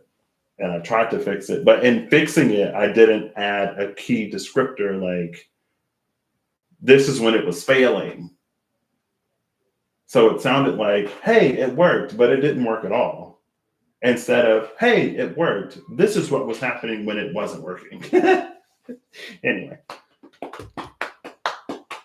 it wasn't that it was not important because I had already communicated that it worked and it was successful. It was just something for me to be mindful of and aware of moving forward. Anyway, we have found a home in the midst of all of this. We have found a home or we have at the very least found access to something. And I guess that makes sense because the demiurge is the demiurge, right? Because it's as a human, it's so easy to feel like we're not really in control of our own lives, that we're not really shaping, because if we were like, then who would create a life in which they experience the things that they experience? You know what I mean? And I'm sure there are varying degrees to the scope of creative control we have in our lives.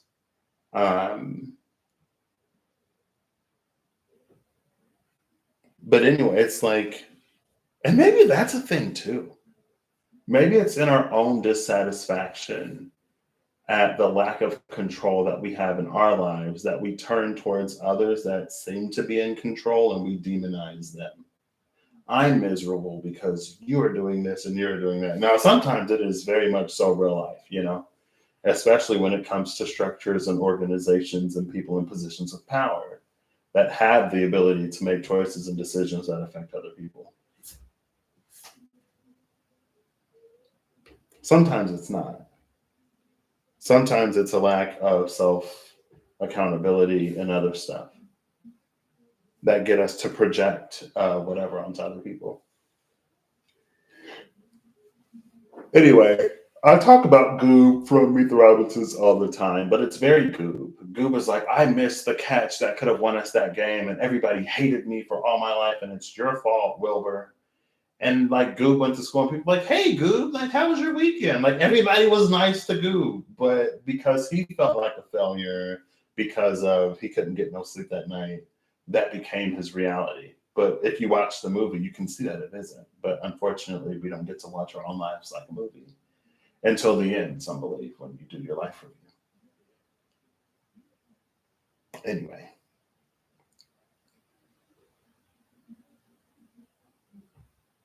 What's also interesting about this is we can see more so in the standard one.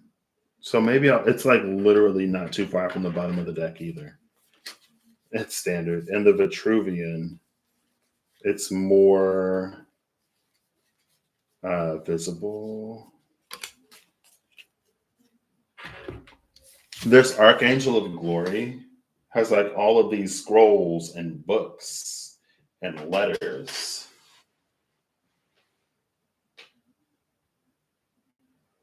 And then in the book, you see the books and the locked book, right? But again, it was like the Archangel of Glory is passing on the torch.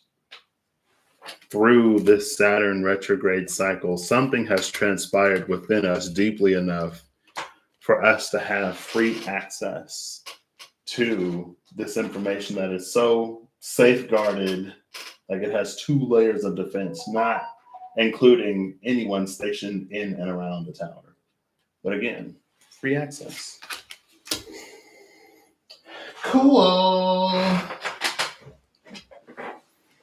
All right, that was like almost 2 hours.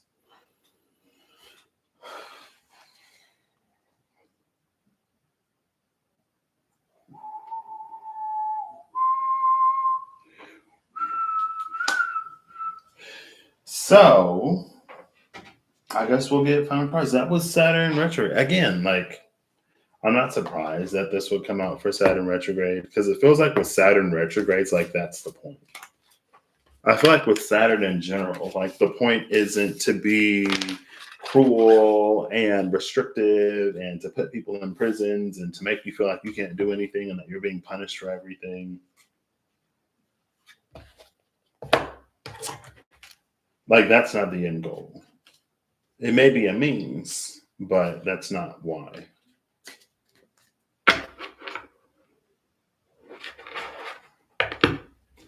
Maybe that'd be more, I don't know. I was going to say Pluto, but purely just because of the afterlife, though. There's a finality and judgment when it comes to the afterlife. When it comes to the way that I've at least heard the afterlife and its variations sort of depicted, it's almost like you get judged for what you do on Earth, and unless you reincarnate and do the whole thing over again, after you're judged forever. So it's not like in your afterlife you can improve and then go from hell to heaven, right? There's the book again. Ooh, this is a book that wants to be opened. This book is like no one's gazed at me for literally centuries. Like, there's a breadth and a wealth of knowledge that I contain. Won't someone come and crack my spine and open up my, what do you call the ends of the book? Like, ooh, but calm down. What was I saying? I don't even remember. The book and the woman came out. I was like, oof. Okay. Final cards for... That's me off exactly. From the Lenormand. We'll do this one first. 2 cards, please.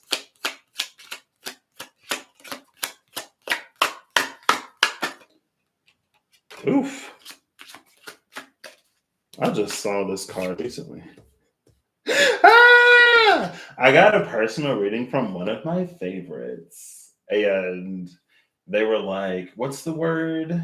Discipline. And I was like, oof, well, I'm not surprised that you struggled to find that word in my reading because I'm not saying I don't have discipline, but I'm very like, I didn't feel like doing it, so I didn't do it. So maybe that is a lack of discipline, but it's like the whip or the rods. It's the whip. I was rewatching a personal reading that someone did for me recently. Oh.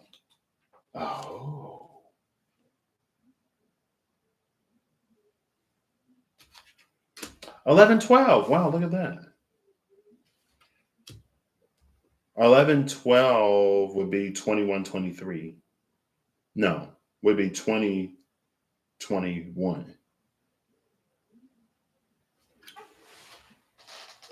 The Nightbirds came out. What's that about? Maybe that's just the saying, like discipline is what you do when, maybe not discipline, integrity is what you do when no one's watching, right? If you're like, oh, I would never steal anything because there are cameras everywhere and I don't want to get caught. And it's like, okay, well, you're just a thief that doesn't want to get caught. You know what I mean? Because as soon as you're given, and that's another thing, like, I've heard the saying, opportunity makes a thief. Situations can create one. Dire situations, especially, can create one, but opportunity doesn't make one. If you're waiting for an opportunity to do whatever, then you would do it. It's not the opportunity that makes you whatever.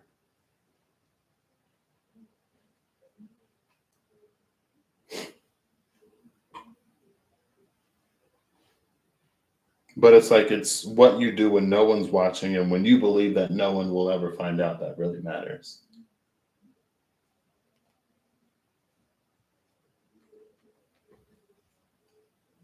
So if you, I guess, I don't know if this is like, because it's the birds again, if you're looking for another way, not you specifically, or even you generally, maybe this is just like there is no other way to get to the tower, to get to the book that's within the tower. Because these birds would be able to fly in just like the other ones. But here's the whip that can be like discipline and stuff.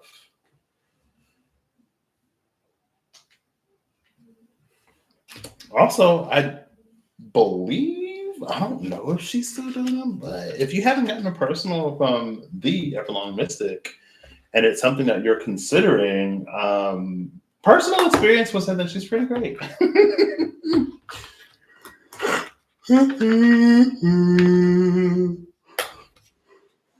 Excuse me. Personal experience would say I feel like there's a lot of people I've gotten personal readings from that have been pretty great. Honestly, not gonna lie.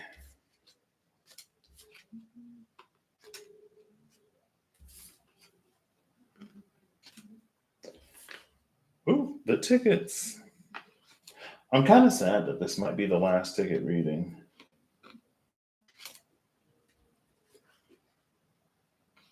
But it's time. The tickets have served their purpose. I'm kind of getting hungry.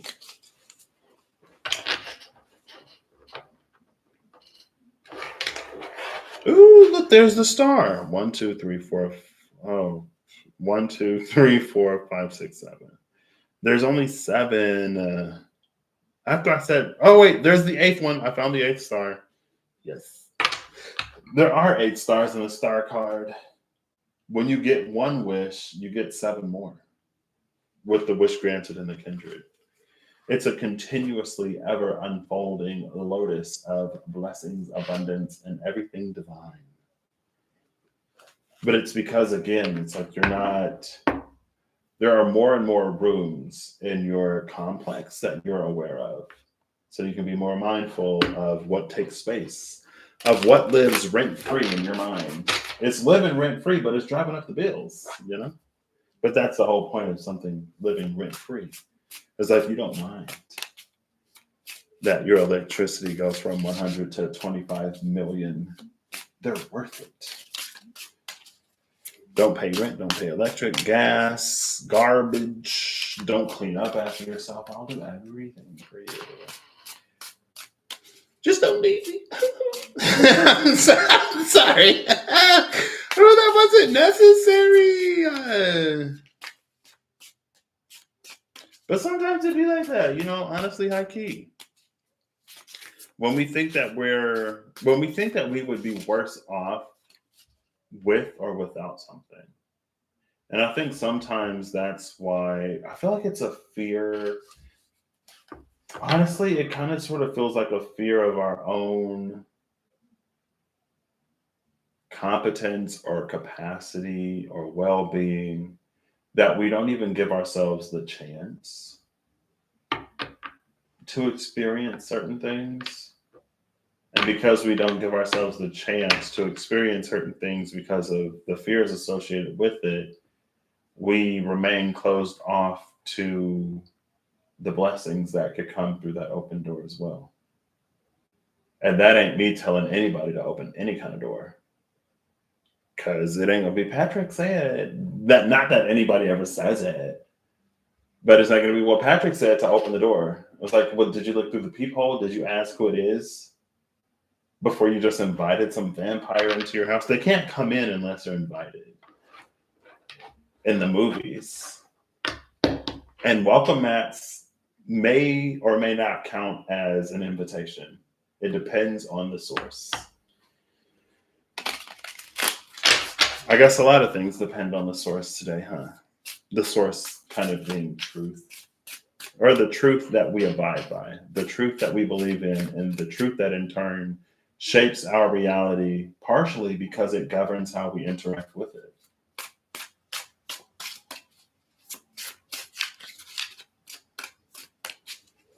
I guess everything is very, what's psychosomatic? Placebo, that's the word. Bottom of the deck is the Reaper and the Ivory Shield. And then the joyous one, Ten of Cups. What?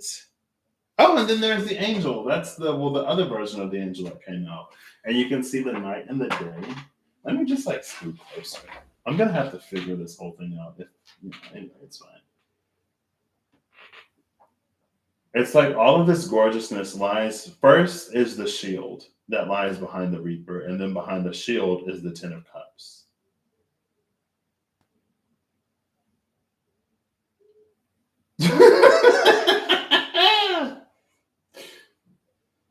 I have a doormat now that's just like there, you know. It's not cool or like witty or catchy or anything. It's just like there for people to, I guess, wipe their feet on if they need to before they come in. But I guess maybe that's the point. Anyway, it's fine. It's like all of this, like first we got to go through the Reaper transformation, and then we got to work through whatever the shield is, and then we get that joyous Ten of Cups, the joyous one. And then the angel is behind that with the emperor behind that and the force strength behind that. Interesting. This is Sagittarius, Aries, and Leo. And then the burdened one is under that. Sagittarius, Aries, and Leo. We've seen fire in this deck. Fire is apocalypse, is judgment. Now we're seeing fire broken down into its elements, into its modalities. Mutable fire first, then cardinal, and then fixed. Major arcana too. Interesting. A lot of fire for like this water. The water of Scorpio, the water of the Ivory Shield, the water of the Ten of Cups. Oh, so here's like water, water, water. And then Temperance, which is Sagittarius. So no, it's immediately into fire, fire, fire. But mutable fire is the, apparently your cats can read, so it works out. Oh. Bring lunch and leave before dinner. See, I want something that's like, honestly, it's not that high on my list right now. It would be cool to have, though. What is on my list right now? Sleep, honestly. Tomorrow, maybe. No, blackout curtains is on my list right now so that I can sleep, honestly. Yeah. Because my whole thing, I was like, I know I'm going to be working long hours. I want like a great night's sleep or a great day's sleep. And so I got it's fine. Fire, fire, fire at the water, water, water. But temperance, the balancing, is our introduction into that. So, and then the last one is Pisces. It's Mars in Pisces. The queens are cardinal. So it goes fixed water, Scorpio, cardinal water, and the Queen of Cups. And then mutable water, Mars and Pisces. I'm not even going to go on my Mars and Pisces rant. And then mutable fire, oop, that I just put on the floor because it was on the edge of the desk. And then mutable fire, cardinal fire, fixed fire. So not only is it water, water, water, fire, fire, fire, it's fixed, cardinal, mutable, mutable, cardinal, fixed. They like mirror each other. Interesting. Now I know alchemist, so I'll leave that there. Take with that what you will. Take it as resonates. I don't know if it resonates. If it means anything. If it don't mean nothing. If it don't resonate, don't take it. The two cards that came out though, it's more water and more fire. The hollow void, moon in Cancer, and the pugilist, moon in Sagittarius. Cancer was our Queen of Cups and the Ivory Shield. Sagittarius was Temperance.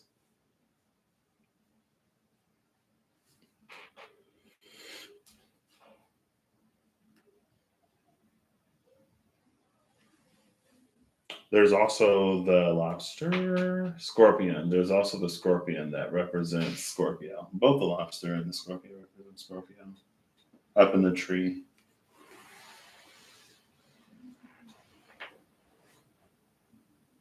For some reason, this is bringing to mind the woman who meditated in the forest to meet Buddha.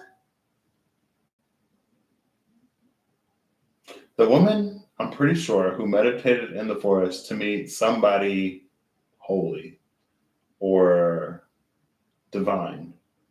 And one day, maybe it was a man actually. Maybe it was a man. I've heard the story like once. Could have been a man, a person. There was a person who was meditating in the forest to seek audience with the divine. Out there for days. Now, this is the part where I paraphrase because I honestly am struggling to recall. The person in the forest meditating to meet the divine for days. And then one day a stranger walks up and they're like, hey, like, what are you doing out here? And they said, like, I'm trying to meet the divine and you're disturbing me. Please leave.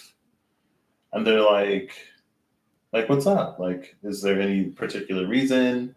And long story short, the person was not entertaining the stranger, but the stranger was the very person that they were in the woods meditating to meet.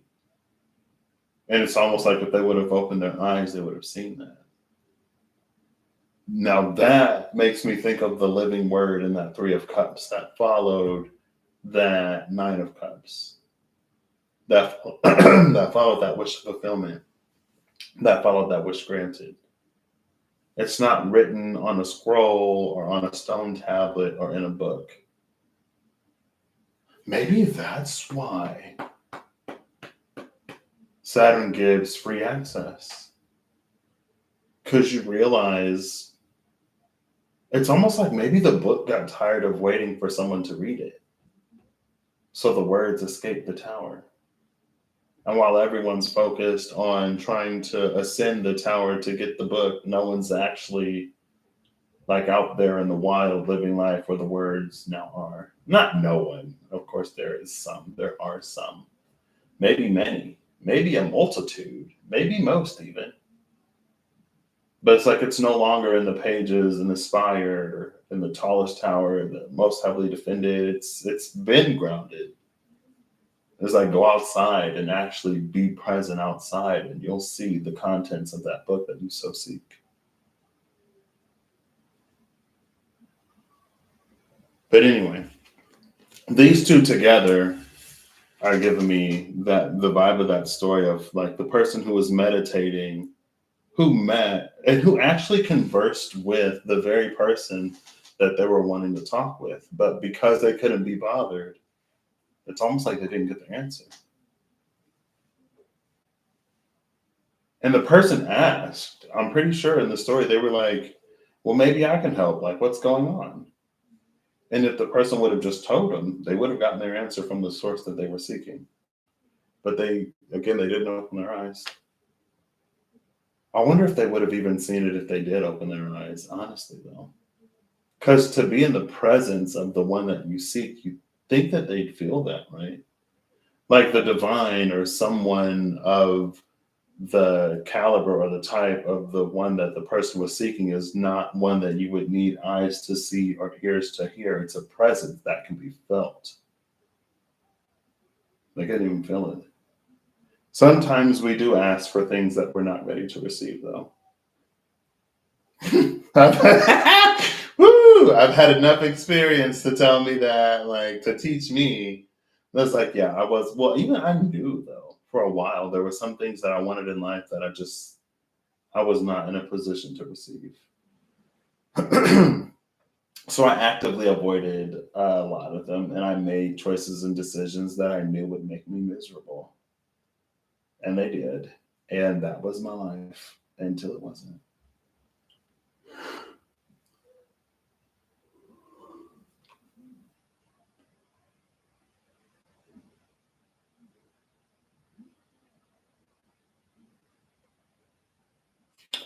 This is low key giving me Isis energy. She is the pugilist. Because, so the moon in the background with the scarab flying across it, that's the moon in the moon card. That is the necromancer, the gateway to resurrection. In this version, it has Anubis with his scales. In the other version, it's some scribe parting the seas or something like that. But because she's already come out first in the sanctum of Isis, then in the depiction of her with the bereaved, but it's like the temple of Isis would be in the background under the moon. I don't know. She's reading Isis to me. And maybe that plays into that story then. Here is the one meditating to reach Isis for whatever they want resurrected in their life. And here she appears as this, maybe not what that person thought Isis would look like. The opportunity isn't what we thought it would be. The person isn't who we thought they would be. The blank isn't blank enough. But it's exactly what we were looking for. Well, we see it. Oh, yeah, that was the Reaper. So now that gives this a whole new context. That's why it's almost like it's because the person was meditating in the forest to meet whoever, or to converse with, to speak with whoever they were wanting to, that they were found in the forest. But again, it's that, like, if we get what we desire, would we even be able to recognize it? Because that person was the light that drew that energy towards it. So powerful and knowledgeable and aware and conscious enough to make the call, but oblivious enough to not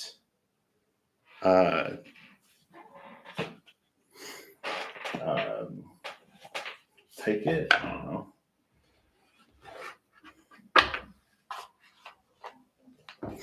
You'd be like, oh, sorry, wrong number. And they're like, hey, like, this is exactly who you were, like, you're calling for this person, right? It's like when Patrick was working at the Krusty Krab. What was that? No, when Patrick had dropped his dollar, his wallet. When Patrick lost his wallet, SpongeBob, and Evil Man Ray was trying to give it to him. He was like, this is your wallet. And Patrick's like, no, it's not. And he's like, is this your ID? Yeah. Is this your money? Yeah. Is this your picture of whoever that's in this wallet? Yeah. Well, then this is your wallet. No, it's not. That's not my wallet. It's like, girl, the contents are like, it has your face all over it. What do you mean this isn't yours? Just peopling. It ain't always easy. Some would say that it is seldom easy, and others would say that it is always easy when you are in a state of ease and flow. I'd say that life's what you make it. Hannah would say, let's make it rock. I'd also say that it's time for me to go to bed. I'd also say that I want some good food, and I would also say that's what I want to. I want a lot of food, which is nice because most of my money, if it's not bills, honestly, it goes towards food. Maybe more food towards groceries, more time in the kitchen, and less money towards. I mean, but job security. Someone's got to keep the restaurants in business, right? I'm kidding. I did cook one day. It was pretty good. It was actually kind of like really good.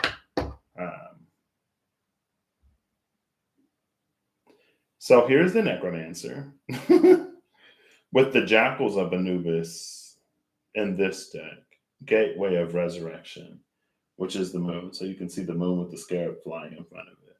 Here's the discerning one.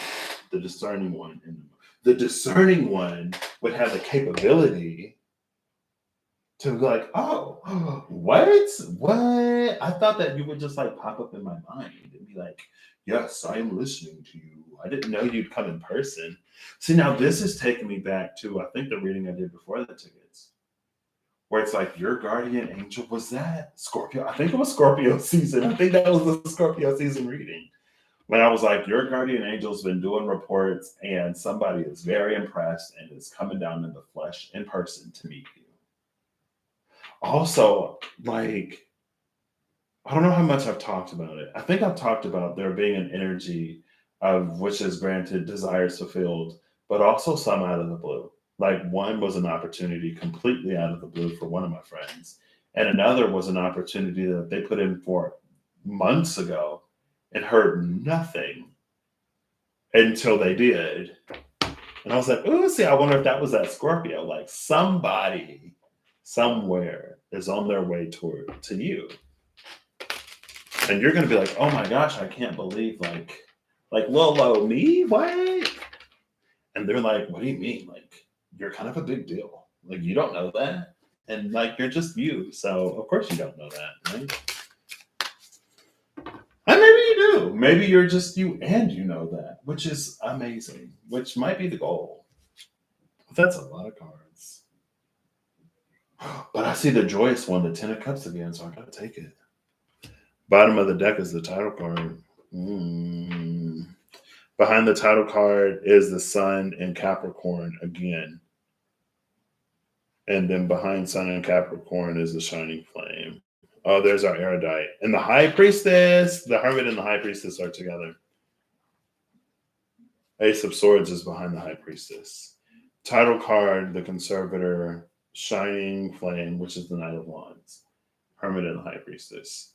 Now, this is almost perfect because there's Sun in Capricorn. There was a whole bunch of stuff between step 2 and step 10 that was like left intentionally, was left intentionally vague or that was intentionally omitted. And then that's all that unknown stuff, and then Sun and Capricorn again anyway. Like 4 cards came out face down. I got pizza last night and I was like, somebody had chicken Alfredo the other day. So I was like, you know what? I'm going to get an Alfredo sauce and chicken and it's going to be amazing. And it wasn't. It was decent. It was decent. It didn't give me the chicken Alfredo. I think they actually do chicken Alfredo. I think I could have actually ordered chicken Alfredo. Now that I think about it, I should have just got chicken Alfredo. I was like, I'm going to get chicken Alfredo, but in a pizza. And again, like it was all right, but it just wasn't chicken Alfredo. I could have ordered what I wanted. Oh, well, it's fine. It already happened. Didn't think about it. Right? Wasn't there a time where they were like, they're going to reclassify pizza as a salad or something because marinara is a tomato and something like that? I'm pretty sure it never actually happened. That was like years ago. Pizza is a salad now. That is not the card I thought I saw. Hold up. Is this high-key, low-key gorgeous?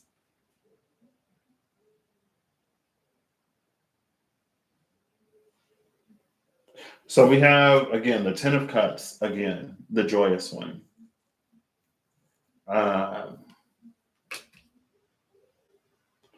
It's New World Order, Crown of the Magi, the Haunt, Nine of Swords, the Warrior, Master of the Mystic Light, and the joyous one, Ten of Chalices. Is that our Hyperion? Nothing is inconsequential.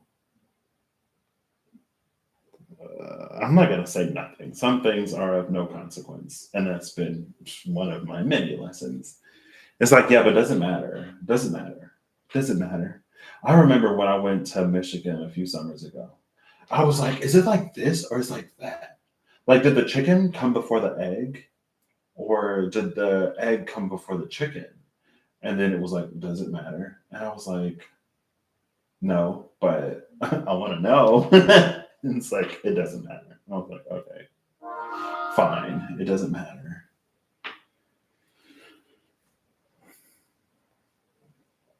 What am I looking for? What am I looking for? That's a great question. My phone. And then, okay. To look up Hyperion. That's why Hyperion is the Titan god of heavenly light and watchfulness. He is also considered one of the four pillars of the cosmos and the father of the lights of heaven, including dawn, sun, and moon. Well, the moon. Where's the moon? Where's the moon? Oh, it was at the cut. The necromancer. The moon was at the cut. The sun is here. So the world, the Nine of Swords, the sun, and the Ten of Cups.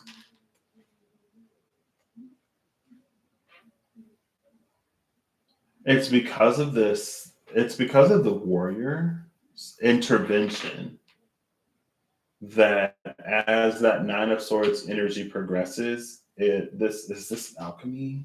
I already said I don't know. It could be. But it's like it's because of the warriors, the sun's intervention, that as this progresses from a 9 to a 10, it becomes the Ten of Cups rather than a Ten of Swords. Now we've already seen the Ten of Swords that was with the erudite that is now with the High Priestess that was in the other deck. And now there is a knowing with this Ace of Swords. And look who's behind that Ace of Swords. Oh my gosh. If you would have guessed Isis and the Bereaved, you'd be correct. In another deck, there she is. Now in this deck, she's more like almost like resurrecting rather than just like sitting there. I'm assuming that's what she's doing. Or maybe she's just stretching. I don't know. Maybe her arms were getting a little stiff or sort of tired and she wanted to stretch them.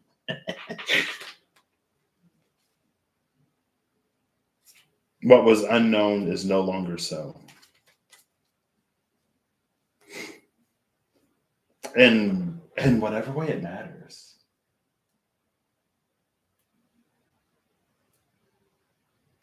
Cool. Love it. That's this 2.5 hour reading. So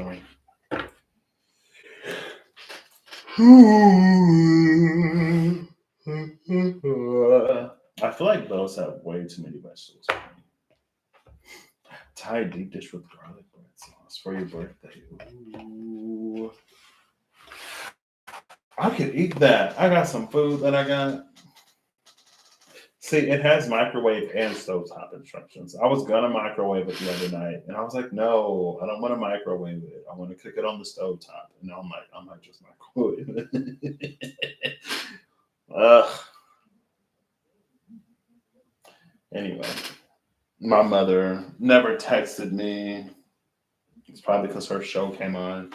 She was like, does it come on at 9 o'clock? And I was like, this says it comes on at 8. And it was like 7 something. So I should have known that she was going home to watch it. Anyway, I hope you all have an amazing whenever you see this. I hope you can hear me because I'm all the way up here and my microphone is back here. Because originally I was like here, closer to the mic. I mean, I can tell that y'all have at least heard something anyway. Apparently interesting times. Saturn went direct in Scorpio season, and Scorpio season overall was weird. was very like, what if God was one of us, but like might actually decide to be just to meet you? And when it happens, are you going to be aware of it? Like when you find what it is that you're seeking, will you recognize it? The cards say yeah.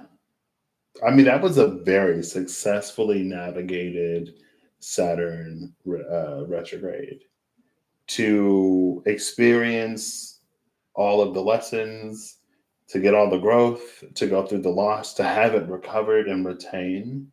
Maybe that's the thing. When you bounce back, when you get all that you may have lost, don't forget the things that you also gained. It happened to make you smarter, better, faster, stronger, not for you to like be so for a few weeks and then to go right back. It's like that episode or it's like that show where it's like there's a super wealthy character who loses their money for like a day and they're like, I'm gonna live like a poor person. And then I'm thinking like Rhonda from Hey Arnold. And Arnold was like, just because you don't have all the money doesn't mean that you don't still have style. And she was like, you know what, Arnold, you're right. And she took that shower curtain and she made magic. Okay. The kids were gagged. They were like, oh my gosh, where did you get that? She's like, it's a Rhonda original. I made this. May not have money, but I'm resourceful and I can make it happen. I'm resourceful. I am motivated. I am determined. And disciplined. There's that fourth one. Let's throw that in there. Why not? And then she got her money. And she was like, "Oh, thank God! I'm tired of being poor." Right? Her dad pulled up in the sports car, like, "Good news, honey! It all got worked out." She was like, "Oof, can leave that behind." Like that's not, it's your life. You do what you want with it, always, obviously. But it may be beneficial. It may behoove of you to continue to take what you learn with you forward so that, I don't know, you don't have to lose again to learn again. That's why, for me personally, was it 2019 where my word of the year was integrate, or was it? No, it was 2020. 2020, my word was integrate because the beginning of 2019, I learned a whole bunch of stuff in isolation. And then when I got a job and when I went back on, like I am re-enrolled, I was like, I would talk to my journey buddy and she'd be like, Patrick, like you already know this. Patrick, you already went through this. I'm like, oh my gosh, you're right. You're right. I learned this. That's why I was like, 2020, the word of the year for me is integrate because I'm tired of doing like of relearning things that I already know. Like there has to be something where it sets in and it becomes a part of my foundation, so that when I need it, I can do it. I can be it. I ain't got to relearn it all over again. I'm trying to progress, not do that. Anyway, a leaf caught in an eddy. I don't want to be another leaf just swirling with the trash bags in a circle at the corner of some building and some other building, you know, or one building that has a angle in it anyway. Anyway, it's fine. So, speaking of new shower curtain, I might have to put a shower curtain up for now just to limit some of the sun. I thought about grabbing a shower curtain from the guest bedroom from the guest bathroom because like nobody ever uses it. I was like, I could put this over my window just to have something. But tonight I get to sleep. So anyway, vestibule bag. All right, I will catch y'all later. I hope you all have an amazing whenever you see this. I hope you're acting in alignment to make all that you wish to experience your reality. I hope that whatever you need along your path, journey, and when you find in a way that is helpful or beneficial to you, I hope that as things begin to turn for the better and better and better and better, that you remember all that you've learned. I hope that you allow the world and others to give you more than you've experienced before and to show you how rich they are. Um, And I also personally hope that it's like better, different, and not like worse, different. You know what I mean? But yeah, until next time, God be with you and all divine be with you. Keep you safe and other stuff. Bye. Thanks, Holly and Eve, for being here.